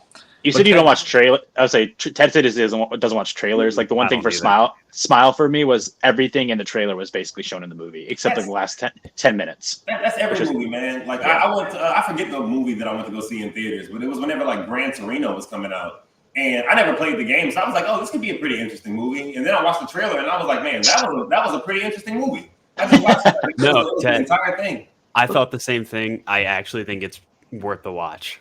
Really? I was surprised when I watched the movie. I really enjoyed it. It's not bad. The trailers do just like walk you through the plot though, like sometimes beat for beat, and also sometimes with scary movie like The Nun 2.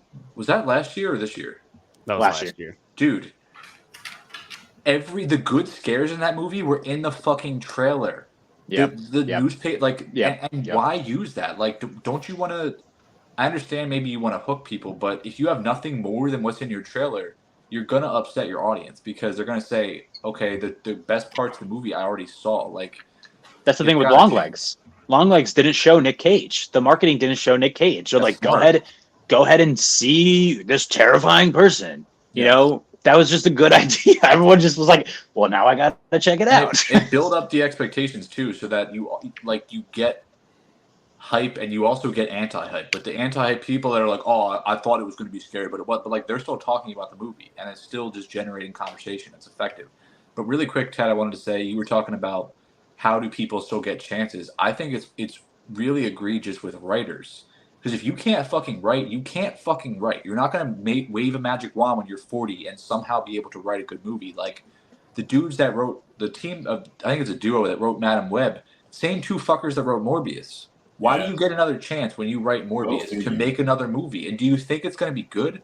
And they're the same people that wrote Gods of Egypt in 2016. They wrote The Witch Hunter and they wrote Dracula Untold and the Power Rangers movie. Like they've just written poor to average movies. Like why do you keep getting chances over the course of 10 years? There's other writers that are young that deserve chances that have, that actually have talent. I don't get it. It's like, it just feels like it's this like good old boys club that just they all know each other, they all give each other jobs, and it's just like it's trash. What's the name of the guy that made the Clerks movies? Kevin Smith. Yeah, Kevin Smith. I saw a clip of him talking, and he was like, I feel like a problem that a lot of people have is that they all kind of like adhere to what makes a movie good and like what you have to put into a great movie, and everybody on set has to be miserable and locked in and do this like method acting type of thing. And he was like, man, if I was doing that, I'd be miserable. And then also, like, if I tried to make a movie like, what's the name of that movie with Leonardo DiCaprio fighting the bear? Revenant. The Revenant. Revenant. You know, which is like an all right movie, but if I'd never seen it, I'd be okay. You know what I'm saying? So it's like all the extremities and stuff like that. But basically his point was, he was like, man, if I sat down and tried to make a movie like that, it'd be awful because I would have to take myself way too seriously. Like, that's also not what I can do. But I feel like a lot of people really try to put themselves in a box, and it's like trying to shove a square peg in a circle, and it's like it doesn't work that way because you think that's what movies are supposed to be like. Like, even with like our comic, I see that with like small artists. They'll like, we'll give them our book and we'll be like, hey, this is our art style and this is what we're trying to do. And then they'll be like, oh, well, it's supposed to be like this because comics look like this. And we're like, no, we're telling you what we want because we want it to look this way. It's our art, and it can be whatever we want it to be. You know, but they're like, but the second you start thinking that it's supposed to be a certain way, you're almost like slicing your creativity in half because you have to adhere to what a movie is supposed to be. Yeah, and I feel like as an artist, like, I feel like even if your comic completely failed, you would rather it failed as your thing and your concept, and you put it out there and people didn't like it, cool. But also if it succeeds, you don't have to feel like, oh, it succeeded, but, you know, I let Timmy and Tommy tell me what to do and it's not really mine. So it's like, it's better to just be yourself. And like, if everyone just acted in that way, like, we would get nothing new. We'd get nothing unique. No one would ever do something that was actually special or memorable because they're just like sticking to what's comfortable, what they're supposed to do. So yeah, that you could even scale that down smaller. Like, you could scale that down smaller to all four of us on TikTok. You know, like if we all just copied like George at movies and stuff or Straw Hat Goofy, like it wouldn't be ours, but maybe we'd get more views. But instead, we're all four of us are authentic and we just put our own opinions out there. And it feels also you can't better for all of us. Yeah. It's also not going to keep you going as well. You're not going to like, I think what really keeps you going when it comes to content creating is really loving the stuff that you're posting. And if that's not your genuine self and you're just copying someone, then I mean, obviously you can get success, but it's not going to be very enjoyable. Oh yeah, man. Like in terms of TikTok, the second something stops being fun, I stop doing it, bro. Stop doing it. And I feel like it's so bad on TikTok because people on there know how to make things so unfun, bro. It's so ridiculous. But like, even with little things, you know, like I was doing, like even with my movie reviews, I stopped doing movie reviews on there. Like people were paying me to do movie reviews. I stopped doing them for a while because people would get in my like just crying in my DMs about stuff, about behind the craziest things. And I'm just like, well, this isn't fun anymore, so I don't want to do this. Or like even with, like I was watching The Walking Dead, and I was having a really good time watching the show, but everybody was so many people were just spoiling the show for me in my comment section. Like every single time I would drop a review, it's like it's so many spoilers coming in that you can't avoid it. And people will say, oh, well, just stay out your comment section. But I'm like, if I got to change the way that I use my phone and I use the app, then I'm just not going to do it. Like, it's just not fun. It's not fun anymore. I'm excited for you, Ted, because I saw that you're watching Game of Thrones for the first time, right? Oh, boy, this show is some shit, man. Yeah, I'm rewatching it with my wife right now. So I watched it before. I just got done with season 4. So I'm kind of in the same area as you. Oh, you're like in the exact same spot. You just got done with season 4? Yeah, I just finished season 4. Oh shit! Yeah. Oh, okay. We don't have to talk about it here. Damn. Okay. Sorry. Connor hasn't watched Game of Thrones. Dan has. I guess we won't spoil nothing. But Dan, you really got me curious about the writer for Transformers 1, because I know the director, which is Josh Cooley, I believe. Yeah, Josh Cooley was the director. I believe. Toy Story 4, which isn't too bad. No. I was like, who's the writer? And it seems like this guy is going to be Marvel's golden boy in the future. His name is, there's 3 writers, but the main one who's got the most credits to his name, it looks like, is Eric Pearson. Yep. And it looks like in the past for Marvel, he's made Thor Ragnarok and Black Widow. He also did Godzilla. Which one? Godzilla versus Kong. So it's not Godzilla x Kong New Empire. Anyways, he's got 3 Marvel movies in the future. He's doing Fantastic Four. Supposedly there's a Blade movie coming out. And then Thunderbolts. So it seems like this is, that might be good because, I mean, me and Dan, I know we talked about it. We both thought Transformers 1 was solid. This is basically summarized very simply a story on Cybertron of how, Megatron and Optimus were friends and then they become enemies. Very simple. But I know we liked it. But Ted, what did you think about it? I'm curious. We haven't heard your thoughts. I feel like this was the Transformers movie that I needed as somebody that knows zero about the lore. So I'm like, okay, the Autobots and the Decepticons don't like each other, but it's always been a why for me. And I always, like, as a toy collector, I always avoided Transformers because whenever I like things, I really like things, and I dive into that hole really deep. And I was like, man, I can't afford to start buying a bunch of different Transformers toys, so I always just avoided it. But this movie did a really good job of like introducing me into the story of like why Optimus Prime and and Megatron don't like each other. I thought that was really cool, and then it also gave enough perspective for you to really understand like where everybody was coming from. I thought it was pretty good. Everything the fact that this takes place on Cybertron just makes it so interesting compared to the Michael Bay movies, and it's just the whole element of them being like minor bots and not being able to transform. And it's on Cybertron, but there's like a city inside of like the center of Cybertron. Like that's super interesting, and that's what I was most fascinated by. Was like, I can't wait till they get to the surface. Like, what is the surface going to look like? And Dan hinted at this in his review. But I will admit, Dan said this. I was a little caught off guard when I first saw this trailer because I thought the way that they looked, and I guess it's maybe my mind is so conditioned to how Michael Bay's movies look and everything. We just haven't seen a Transformers animated movie in a long time. I was like, this is very strange. It's not what I expected the characters to look like and everything. Yeah. But once you watch it, it makes sense kind of why they're animated the way they are, especially when you get to the surface. And everything like kind of harmoniously works together with their design and with like the atmosphere and the settings, and just the fact that the planet is kind of transforming. That's really cool. That the surface is just like doing its own thing. It's really, really, really nice. Okay, stop, dude. Yeah, I thought the animation itself, especially on the surface, was beautiful. Like I love how this movie looks. And I think when you look at how the Transformers themselves look, it's a lot like the old movie, the '86 movie, where there's a little more like they're a little more human, which I think makes the story work a little better and makes the emotional stuff land a little better because they don't feel like so different and they don't feel like just big robots. They feel like people with emotions and motivations and just different things going on. So I like this movie a lot. So, and you said it seems like it's not going to make money. Yeah, like I said, it's like 25 million. It was a budget, I believe, of 75 million. Yeah. And it's tough for it because, like I said, the Wild Robot, comes out next week, and even though we believe that these necessarily aren't, for children, that's probably the main demographic that's going to go watch it. So yeah, like I said, 75 million. It did open up. I believe it's projected to open up. I think it did open up with 25 million. So it's not the best in the world. That's too bad. That really is too bad because I mean it was a good movie. But then again, like I didn't see anything about this movie before you guys had mentioned it to me. Like I thought it came out a year ago whenever Dan mentioned it to me, like I said earlier. So whenever I looked and saw that it came out yesterday, I was like, why haven't I heard anything about this movie? And it's kind of strange because I feel like this is something that people would receive well. Maybe it's because they spent $75 million.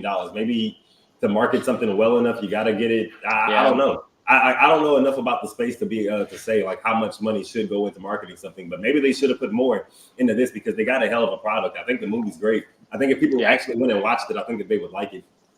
Yeah, like I said, it's usually possibly you spend the same amount of money as you do for your budget, right? Like $75 million for the movie, maybe $75 million for the marketing. But then you also have that limitation from a studio if that is how they do it.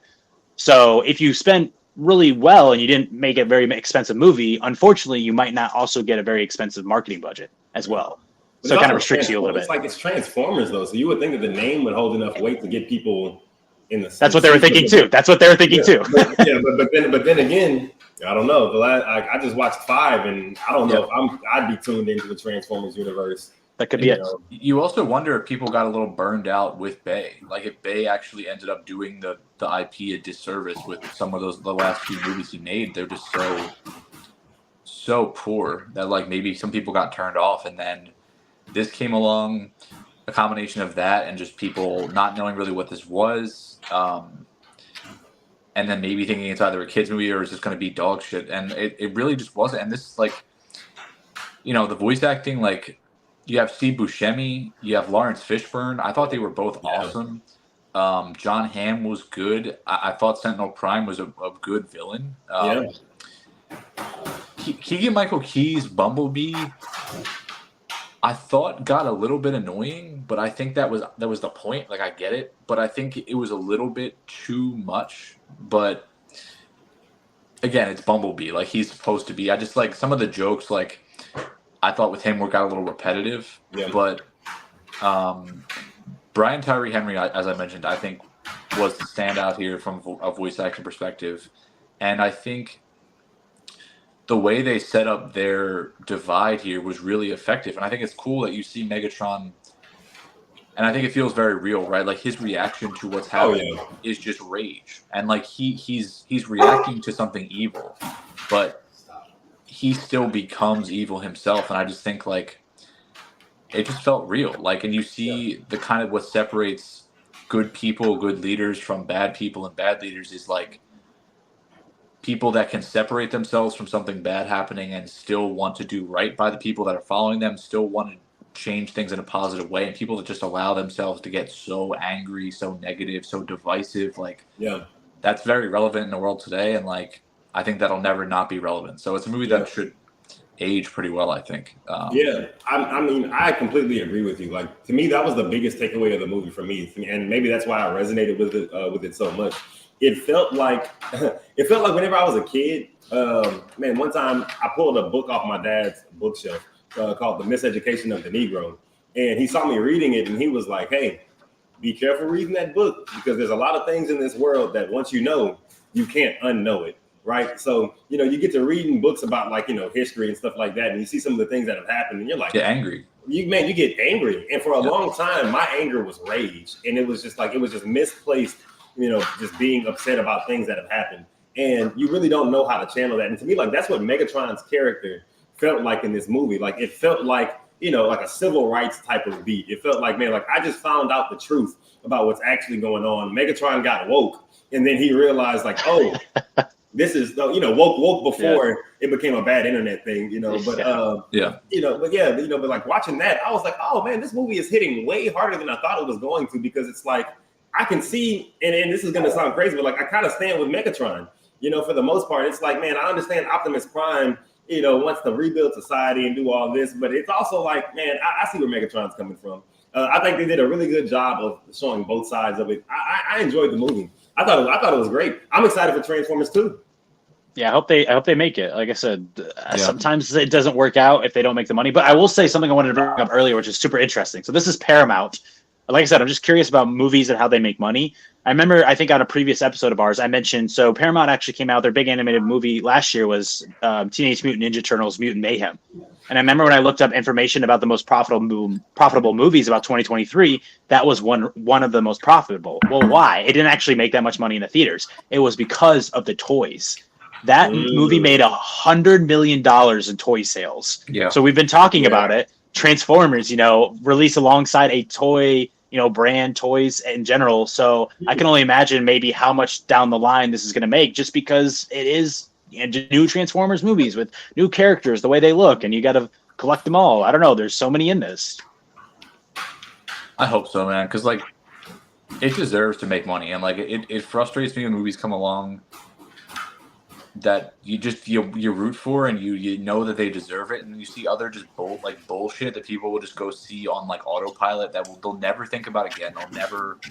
It's not going to make them feel anything. It's just like a rinse and repeat bullshit ass movie, and they'll make money. And it's like, it's just irritating because there's like, I can make a video and it doesn't actually do anything. Like one or two people might go see something because I said I liked it, but like it doesn't have any actual impact. It just sucks because like movies like this do deserve to like do well. So what do you think it takes? Because that's something that I've always like kind of struggled with as a content creator. I'm like, man, I can make a video saying whatever. That don't mean people gonna do it, And then it's like, we're influencers, and like we do influence people in certain capacities, but not at the level, at least us anyway. But even the biggest TikToker, if to me, like whenever I think about the huge TikTokers, I'm like, okay, Keith Lee, right? Who's somebody that actually has influence that can go put butts in seats somewhere?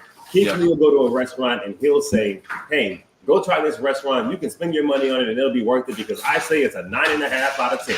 But who do you trust like that in the movie space? Like that's I mean, honestly, me and Dan were just talking about it beforehand. That is Dan, because that's something that I'm not really good. I don't do a whole lot of movie reviews. Like even Dan's really good at elaborating on video. I'm just really bad at recording myself. Like this is a little bit more comfortable for me, but when it's recording myself, it's a little bit different. It's just hard for me to do that. It's been like that for a year now as I've been doing content creating.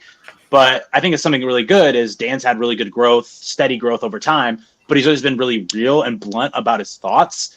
And I think because of just who he is and he has really good opinions and really thought out, eventually over time he will grow and companies will reach out to him. But like you said, there are these people with huge influence. But the problem is, right, is that companies want to work for them. Hey, we'll pay you to come and watch Transformers and make a review about it. Like, come on. Yeah. But the problem is, obviously, these people, because you have sponsored under that, right? People know that you're getting paid for it. But if you're like Dan and you built up your following over time, Dan wouldn't lie and say that Transformers 1 was a good movie if it's not a good movie, if he didn't think it was a good movie. So it's hard to, unless you've been following a huge creator for a very long time and just their personality in general, to really know whether they're being genuine about a film or not. Yeah, it's always the creator, and I guess it's the brand that it's coming from. Like Dan, you and Kev, like to me, it's like people kind of take it more from like the people that they talk to, their friends, because it's like we're like-minded. So if my friend tells me, hey, you should go watch this movie, and I know that we like the same types of movies, I'm gonna go and watch that. And I feel like a lot of people kind of make like that parasocial relationship with the content creator that they really start to enjoy. But I feel like the reality of it is a lot of content creators, once they start making money, they'll say whatever.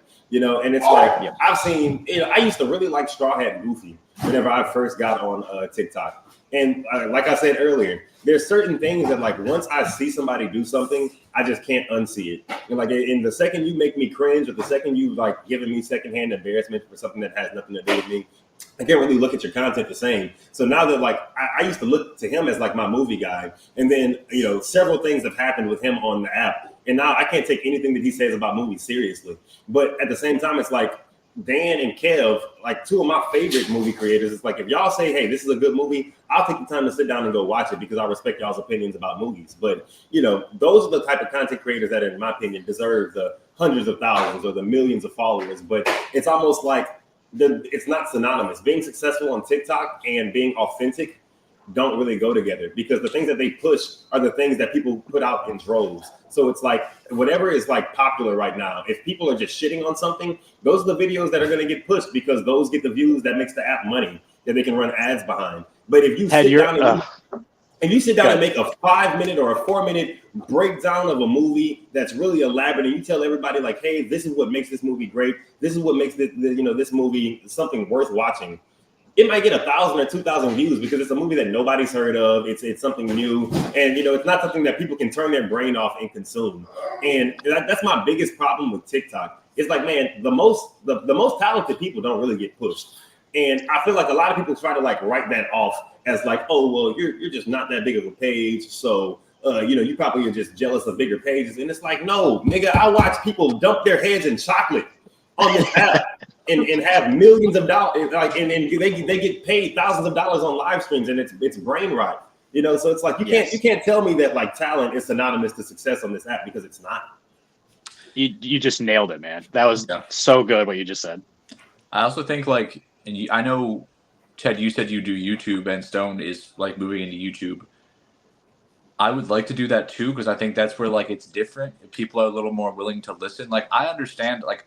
To me, when I look at TikTok, like I think my growth is like capped at a certain level because I do what I want to do and I talk about shit I want to talk about. But like, if I'm not, I know what to talk about that will get views. I know what to, we can all chase shit if we want to, but like that doesn't make me happy. And like, I'd rather steadily build up people that really value my opinion and listen to me and want to really talk about stuff. And I don't know what number that is, but like, I don't want to just chase, success. Yeah, or chase. Yeah. I'm not begging studios to work with me. Like, I'm not going to say something's good because, it'll make me look good to someone that wants to work with me. Because like you said, when you see people do that, I know who I watch is genuine, and I know who is full of shit, and I'm just being real. And like, I don't fault people for being full of shit. I understand people got bills to pay. People need money. Like, it's tough. And some people have families. Like, I understand for some people, it's just they want the money out of the situation. And that's cool. But, like, I don't value your opinion. And, like, it is what it is. But the people whose opinion I value, you know, that's important. And I think my opinions also, like, aren't for everyone. That there are people that know movies really well that will look at my shit and say, I don't agree with anything you say. And they shouldn't follow me, because people that follow me should have similar tastes. And when you identify what your taste is and which critics, I'm just using that word lightly, agree with you and you have similar tastes, like, those are the people you should follow. And that's, everyone is not for everyone, but figuring out who that is important. And that's where we have some level of value. When some people say, okay, what this person is talking about, I'm with, and I value their opinion. So it's just, there's not good and bad critics just because they have different opinions. Now you need to listen to their thoughts and like figure out why they think the way they do. Like, that's something that we like about our pod a lot, is a lot of times it's usually Dan and Connor who have an opinion about a movie and I have a different opinion, which is super interesting to talk about because I feel like I have good reasons behind, you know, what I'm saying. And we feel like that makes the conversation a little bit more interesting rather than be like, wow, this movie's shit. This movie's fantastic. It's just, that's the thing, like you were saying, Ted, you nailed it, is the fact that it's always the worst movie in the world or the best movie in the world. In reality, 98% of movies are right in the middle. Yeah. And there's good things about them and there's bad things about them. And that's not what the fun thing to talk about. This is the scariest movie ever. This is the worst movie ever. And Vets is a friend of ours who's been on the pod, big content creator. That's something I really appreciate with him, because mostly his stuff is usually geared towards fandoms. It's more like comic books and animated movies, but he grew his page a certain way. Yeah. But something I always respect about him, and something I feel like people fall into a lot with those movies, is either those fandoms is blindly hating something or just blindly loving it. But always with his reviews, he's always like, this is what was good, this is what was bad. And in reality, there's good stuff and there's bad stuff about movies. Yeah, blind loyalty is like the death of free thought, in my opinion. It's the most ridiculous thing. And it's because people create these parasocial relationships with these content creators that they don't know. And they're like, man, this person watched the movie that I watched and he liked it and I liked it. So now we think the same. So I agree with everything that he says. Like, I see it in the Star Wars community really bad. People are like, you know, I stand with Star Wars theory. And I'm like, well, that's an interesting thing to come into the comment section and say when you could have just told me your opinion. You know, and it's like, I don't really like groupthink in any aspect of life, but I see it in like the movie and the TV space on social media really bad. It's like people call things like, I think, Dan, you may have been the person that I saw say this, and I really thought that it was really good, but you said like there shouldn't be guilty pleasures, right? Like if you like something, you should just like it. Yeah, you should just like it. And like, I'm the same way. Like, man, I like the High School Musical movies a lot, and I'll tell anybody that. I'll get it. No. Like those movies are really good to me. Like, I'm not ashamed that I like them. I think that they're good movies. If nothing else, entertaining. But like, I like them, man. I like them. Yeah, man. But people get scared, and I feel like it's kind of like that thing that we always that we go back to as kids, right? I think, what do they call it? It's like the phrase is like revenge nerdiness, right? You got bullied for liking something when you were like 8 or in middle school. You like Star Wars, and everybody thought that Star Wars wasn't cool, and now girls aren't allowed to like Star Wars, and Star Wars can't be popular because whenever I liked it, nobody else liked it. But now that it's cool to like it, now everybody likes Star Wars, and it's like, dude, let that hurt go. Okay. I'm gonna give you a little example here. Is that Madame Web is the worst movie ever made, right? That was what everyone was saying. I will say one good thing. There's a good thing about Madame Web, as I think all the scenes, I think it's shot really well in New York. Like, everything that happens in New York actually looks pretty decent. Now the CGI, all that stuff does not look good, but you can actually feel like they're in the city, and that's something there. That is something there that is tangible, that you'd be like, you know, this actually doesn't look that bad right now. But you have to weigh what is more important to you, the way a movie looks or the script. And the script is where it's just like atrocious. Now, is Madame Web the worst movie of 2024 to me? No. What is the worst movie of 2024 for me? That is Borderlands. Well, what's different between Madame Web and Borderlands? Borderlands doesn't look good.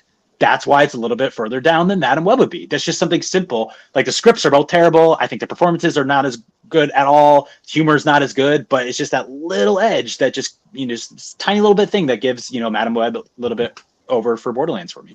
Yeah, and it's all subjective. Is the thing. It's so weird to me that people argue so hard about the things that they argue about on Film Talk, because it's like, dude, things are going to land completely different for all of us. If I like this movie, why the hell do you care if I like it? Like that, it really doesn't make sense to me. Like, man, I got it really bad. Like, worst mistake I've made in my life was asking on TikTok, can you name 200 movies better than Infinity War? Because, man, oh, man, I just for like 2 weeks, I just had the worst type of people engaging with me, bro. I had people joining my Discord. Like that guy Real Takes.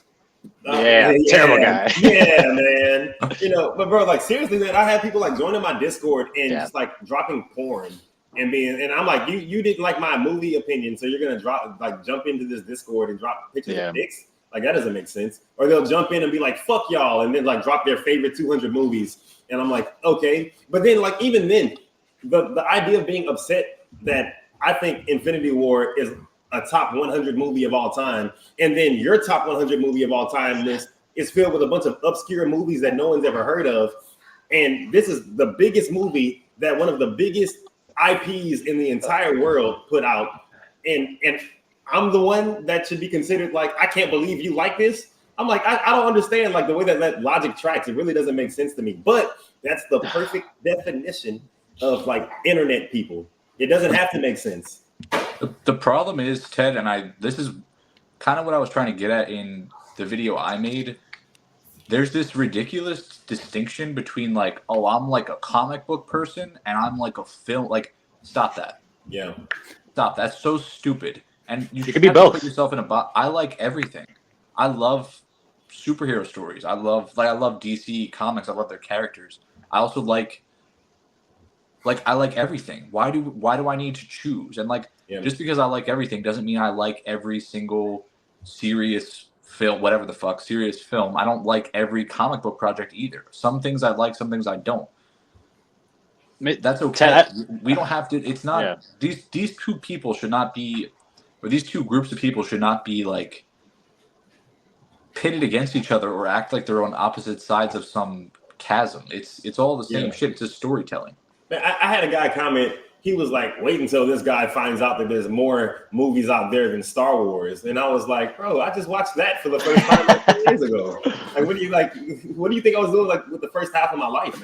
And man, I love having you on as a guest, man. I You're bringing out some really interesting conversations. But the thing that pops in my head, which is crazy, right? Let's say you think Infinity War is the #1 movie of all time. Fine, whatever, think that. And you ask that question, right? By people discouraging you, they prevent you, which is what they want, from decreasing Infinity War down that list. Because they're not giving you movies in a genuine way like Dan did. Calling you an idiot, they're discouraging you. So the thing that they want, which is you to not like that movie or to like it less, they're not progressing that at all by saying, hey, man, like I totally get, it's cool if you like this movie, awesome, whatever. Here's some other ones, and Dan gave you 250, and if you watched all 250, guess what? Those could be 250, and Infinity War could be 251. That's how it could work out. Or it could still be one, and who exactly, and that's okay. Like, I like that. There's not a single person anywhere that will list 200 movies that all of us are going to agree with. And I've been through everybody's list. Every single person that's dropped the list, there's always a movie on there, and I'm like, you think this movie is better than Infinity War every single time? But it's all subjective. That's the big thing. And it's like it's so weird to me that it's like people like form their identity behind like the movies that they like. It's so hard to like not take it personally. It's the same thing with politics, right? It's like your friends and your family are all Democrat or Republican, so you're not going to be the one person that's not. And it's like if all your friends are like dwell in this space, and everybody that you talk to and all the YouTube videos that you consume talk about liking or shitting on this one thing, then you're going to do it too. That's going to become a part of your identity. Echo chambers. That's exactly what it is, man. Just a bunch of echo chambers. Yep. So me and Dan have talked about the fact that same thing we talked about. Like, this is either the right thing, or like it's the best movie, or it's the wrong thing. It's the worst movie. When in reality, there could be. It's the same, like you said, with politics. There may be some middle ground there, but everyone is so focused on just like hating or loving everything. It's just like, come on, just like talk. That's what's fun about film. It's not fun to live in your own echo chamber. It's fun. It's fun to have a podcast and hear your different opinions. That's what's good about this. This is why we do this. I watched that Nicolas Cage movie Willy's Wonderland last year, and man, nobody in the world can make me hate that movie, man. It's fun. Nice. Objectively speaking, it's like, is it a good movie? I couldn't tell you, but I know I had a great time watching it. That's how I feel about Pixels. Yeah, I had so much fun watching that movie. But I mean, like, all three of us probably watch more movies than you, Ted. I mean, you could ask all three of us the greatest movie of all time, and I bet you none of us have the same answer. Yeah, let's hear it. Oh, I know Dan's. I don't know Connor's though. I don't know Dan. Dan, yours is The Dark Knight, right? Decidedly no. No, it's not. Mine's The Social Network. I love The Social Network. So that's mine right now. My favorite movie right now is The Assassination of Jesse James by the coward Robert Ford. Oh yeah, really good. But, yeah, Connor, what's yours? I think my favorite, or what I think is the best, because whatever you want. I think the best movie of all time is Life is Beautiful. Oh, solid. Yeah. I feel like it's so. Ted, have you been watching a lot more movies because you're doing your pay? Asking people if they want to reviews. Okay, so I was gonna say this is why we like to close an episode. What's the movie that you maybe been watched or you watched that you maybe haven't heard of or that people might have not heard of that you think would be good to recommend to people? Man, y'all are gonna hate me for this one. A movie that I suggest to everybody, and I'm letting y'all know now, it's a kids movie, so I apologize. But it's my favorite Disney movie of all time. It's called The Country Bears. Okay, I don't know if y'all have seen. Most people have not seen this movie. Most people have never heard of it. It's about a group of bears that are in a country rock band, right? And it's a Disney movie. It also used to have its own like a ride and like a little amusement thing at like the old Disneyland, but it was called like the Country Bears Jamboree or something. But they're a country rock group, and it's about a bear who's adopted by a family who runs away from home because he finds out that he's adopted and not actually a part of the family. And then he goes and puts this band back together. The soundtrack in this movie is amazing. It makes no sense how hard it goes. The songs are amazing. And also the cameos that you're going to see in this movie do not feel appropriate for a movie that nobody has ever heard of. Elton John is in this movie. Queen Latifah is in this movie. It's like, what are y'all doing here? It makes absolutely no sense. And like, if you like ridiculous movies, you're going to love this movie. And like, I feel like the reason that I love it so much is because my little brother used to watch this movie every single day as a child, to the point where like everybody in our house knows the words for this movie word for word. It's like, we know all the songs, and like, it's definitely the nostalgia that makes it good for me. But that's a movie that I would suggest to everybody. That's my favorite Disney movie. Okay. Christopher Walken too. Yeah. And he has a decent part. It's like, what are you doing here? Why are you? That's awesome. He's like an evil baker that's trying to like get it shut down. It's crazy. So Connor, you said you had one that was on my watch list that you wanted to recommend. Yeah, it's like one of my favorite fall time watches, and that's going to be Guillermo del Toro's Crimson Peak. Oh, I've never watched that, Connor. I've been meaning to for a while. It's available on Prime right now. It's funny because Ted, you might not know, but the other two do. I don't like horror movies at all. And my mom drugged me to the theater for this in 2015. And I actually did like it back then. It's really not that scary at all. But I do really like it. The cast is very solid for it, I think. But yeah, it's available on Prime. I actually just rewatched it last night too, which made me think of it to recommend. But yeah, highly recommend. Tom Hiddleston, Charlie Hunnam, which our faithful listeners know I love him. Nice. Yeah, you love Charlie. That's Sons of Anarchy, right? Oh yeah. Yeah. What you got, Dan? Oh, sorry. Rebel Ridge is on Netflix. I like that movie, so definitely watch that. But I just, in honor of that, I rewatched First Blood, and it's so good. And I think the Rambo franchise like went in such a different direction after that movie, but that movie just, I think, has a lot to say about Vietnam and about just the way people were kind of discarded and not treated right when they got back. And I think those issues would carry into like the Gulf War and Afghanistan, and like we still see that stuff today with veterans that struggle. And I just think it's a great character and it's a great movie, and just it gets into so many things about that generation and what it was like coming back and just struggling with mental health, struggling to find a job, struggling just to exist. It's just a really, really good movie, and I love it. It's on Fubo and Pluto TV and Paramount Plus to stream, but otherwise you have to rent it on Amazon or Apple TV. That's my pick. I know for me, I don't know if you saw this, Connor, because I know you sometimes look at my reviews on Letterboxd and stuff like that. By the way, Ted, you know about Letterboxd? Yeah, I recently I'm so inconsistent on it. Someone in my community told me about it a while ago, so I try to go up there and drop reviews, but it's fun. Yeah, it's fun just for your own personal like keeping track of what movies you watch and seeing your opinions change is really fun. Yeah. Something that's crazy that is still some great lore still to this day after over a year of posting stuff on social media is that Dan's never given out his Letterboxd. So me and Connor, we're way closer than, we are with Dan because we share each other's Letterboxd with each other. We have a great time, but no, he's living in his own world, which I get why he does this. He's like, he'll rate a movie, whatever, and then people just have a problem with it and he just doesn't want to be it's the worst. It doesn't matter what you say, man. People on the internet are going to argue with you. You can say that the sun's going to come up tomorrow and they're going to be like, you don't know that. So it is crazy what people will actually argue about. I posted that video yesterday about the Transformers aspect ratio changing, and people were like, "Flip, why the fuck do you care, bro? It's not that like, why do you care? Why do you care that I care? Like, just fuck off. Like, leave me alone." Dan's big thing is like, dude, just keep scrolling. Like, if you don't care, just go. It's that easy. Man, that is like the biggest thing that I don't understand about social media is the way that people hate watching, hate consume things. I got off of Twitter a couple years ago because I was like, I caught myself I took a week-long break from Twitter, and then I went back and I was like, no, this place sucks. It's so much worse now too. Oh yeah, man. Now that it's X, it's yeah. So every time I try to go back, I'm like, this is terrible, But it's like the same thing with every single type of social media. Like those people are gonna find you. You can't avoid them. It's so weird. Oh, yeah, that's the craziest thing.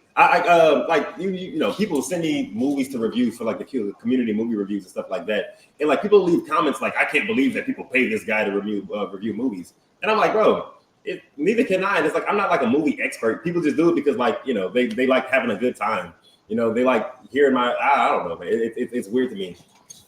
I'll say the reason why I brought that up is because I don't know if Connor saw my review of the movie that I'm going to recommend because I just recently watched it. But I said basically, I talked about anime a little bit in this episode, just talk about the original Transformers. I haven't really watched a whole lot of anime. The reason why, gotta get anime, man. Okay, the reason why I brought it up and I acted like I knew about it is because I'm huge on animation. I love animation. I think I've said it on this episode. I feel like you can do so much more. Like your story can expand so far. Either you do animation or you have crappy looking CGI. The bigger and bigger you try to go with live action. That's just how it works. So I've been really trying to, I preach animation all the time, but I feel like there's so many movies I haven't watched. So I'm trying to expand my knowledge on it. And this is why I talked about anime is because after I watched this movie I'm about to recommend, I did so much deep dive into the lore of anime and how it was in the 80s, because the movie that I'm going to recommend is I watched Akira. I watched Akira for the first time. Akira is amazing. Yeah. So it's so funny. It's so funny too, because I'm very blessed that I have this. This happens a lot for me in movies. Is I don't know if I haven't watched the movies, I don't know a whole lot about them going in. Yeah. So when it came to Akira, all I knew is, man, he does that one slide with the motorcycle. That's pretty cool. So I was like, all right, this movie is about motorcycles, I guess. That's all I knew about going into it. Yeah. But basically, a lot of, I believe, Japanese stories are about just the after effects of World War II and atomic bomb and warfare and how people survived that. And that's basically what this is about. I would say, just to dumb it down a little bit, this is kind of like an X-Men story a little bit. It has very similar vibes to X-Men, where an atomic bomb happened. And then after that, there's randomly human beings who have these powers that the government is trying to round up, and there's this lore of this godlike person called Akira. And there's so much conflict in the streets of, it's called Neo Tokyo, is now what Tokyo is called after this first atomic bomb went off. I think actually, so the atomic bomb goes off in 1988 when this movie was made. And I think they fast forward to 2019. So this whole thing's actually Neo Tokyo in 2019, even though it was made in 1988. And the streets are just filled with chaos constantly. The government is trying to overstep their bounds and the people are not taking it. So there's all of that interesting dilemma going on, as well as the story about these superhuman beings. And It's really good. And it's something that I was deciding, and I feel like everyone should do this, is, and Ted, you're trying to expand more into, more films, which it's just incredible hearing someone say that, because I had a choice. This is on Hulu, by the way. And you have a choice on Hulu whether to watch this in dub or watch it in sub. And I thought about it, and I felt like I just said I want to watch more animation. And I feel like when you are more, I want to get more used to watching things with subtitles, because that expands because everything's not going to be dubbed. Obviously, Akira's dubbed because it's one of the most famous animes of all time. But I want to get more used to subtitles because there's so many more movies out there who don't have dubbing, and from different countries, animation or non-animation. So yeah, that's where I watched it. Akira's super good. The only gripe I had about it is I think they try to fit too much into it. It's kind of like a Transformers movie. This is way better. But there's so many different ideas that they're trying to fit into the story.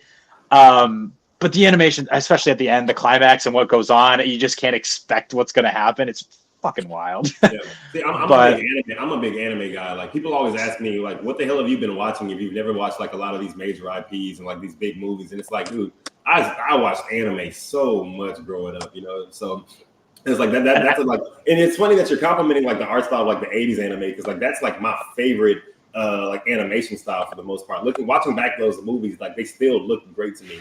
If you're really trying to get into those animated films though, man, you gotta watch those Studio Ghibli movies, man. Those are I know. I'm planning on binging them all. I also looked for Perfect Blue. Perfect Blue wasn't streaming anywhere. Yeah. I really want to watch Perfect Blue too.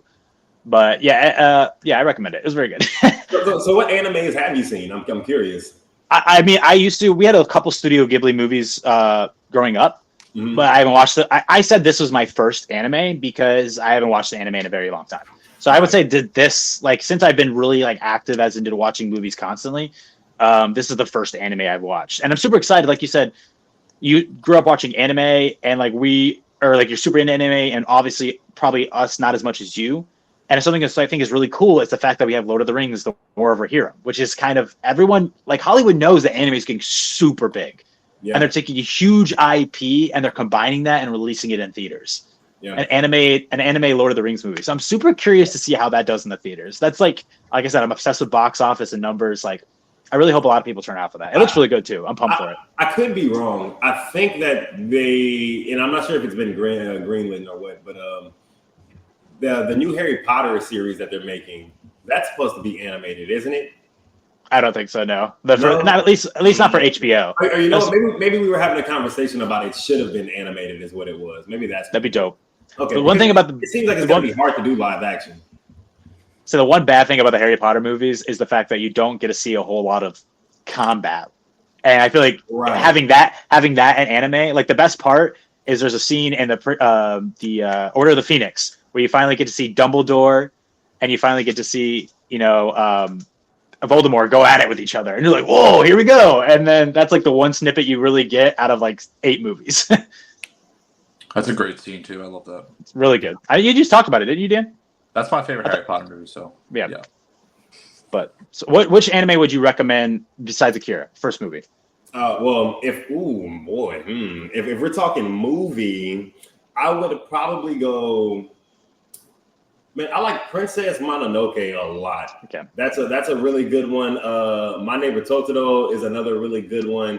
But the first one that I ever watched was Spirited Away. So I would say go Spirited Away, because I mean it's a really popular Studio Ghibli movie. Have you not seen Spirited Away, Stone? I have not. I grew up watching My Neighbor Totoro. That was the big one that my family had in the house. Yeah. I started watching Spirited Away. I do this a lot with movies. I don't know if you guys are the same. Sometimes I'll watch a movie and I won't be like my mental state is at the time of watching it. I'm like, I'm just not into it at a certain time. Like I did that with La La Land. I started watching La La Land and I was like, I don't know why. I'm just not feeling this right now. And then I rewatched it and I loved it. So I did the same thing with Spirited Away. I started watching it and I was like, I just don't think this is the right time for me to watch this. But I wanted to watch all of them. And I think I have time because there's not a Studio Ghibli movie coming out for a little bit, at least. I don't think there's been another one announced. Yeah. But if you decide to take on a TV show in terms of an anime, though, I would say, man, just stay away from the long ones. People always suggest Naruto, Dragon Ball Z, One Piece, Bleach. I wouldn't watch anything that's over a couple seasons, because it's like, what if you don't like it? You know, you can't tell somebody to watch something that's 200, 300 episodes long That's too much to bite off at once. So I would say pick a 1 or 2 season anime. My favorite anime is Attack on Titan, and I always suggest that to everybody. But to me, it's amazing. That just ended, right? Yeah, it just ended maybe like a year ago, and I'm like, I would tell everybody start there, but to me, it'll ruin your anime experience, in my opinion. I think everything after that you watch after that is gonna like fall short. But Attack on Titan is 1,000,000,000% worth the watch. And I would also say, if you can't catch it in subtitles, dub is fine. You know, I feel like a lot of people in the anime community try to bully people that watch dub stuff. tell them shut up. Don't bully me, anime. Don't bully me if I watch it. I feel like dub is way better for animation than live action stuff. I think with live action it can be really distracting. I think with animation it's with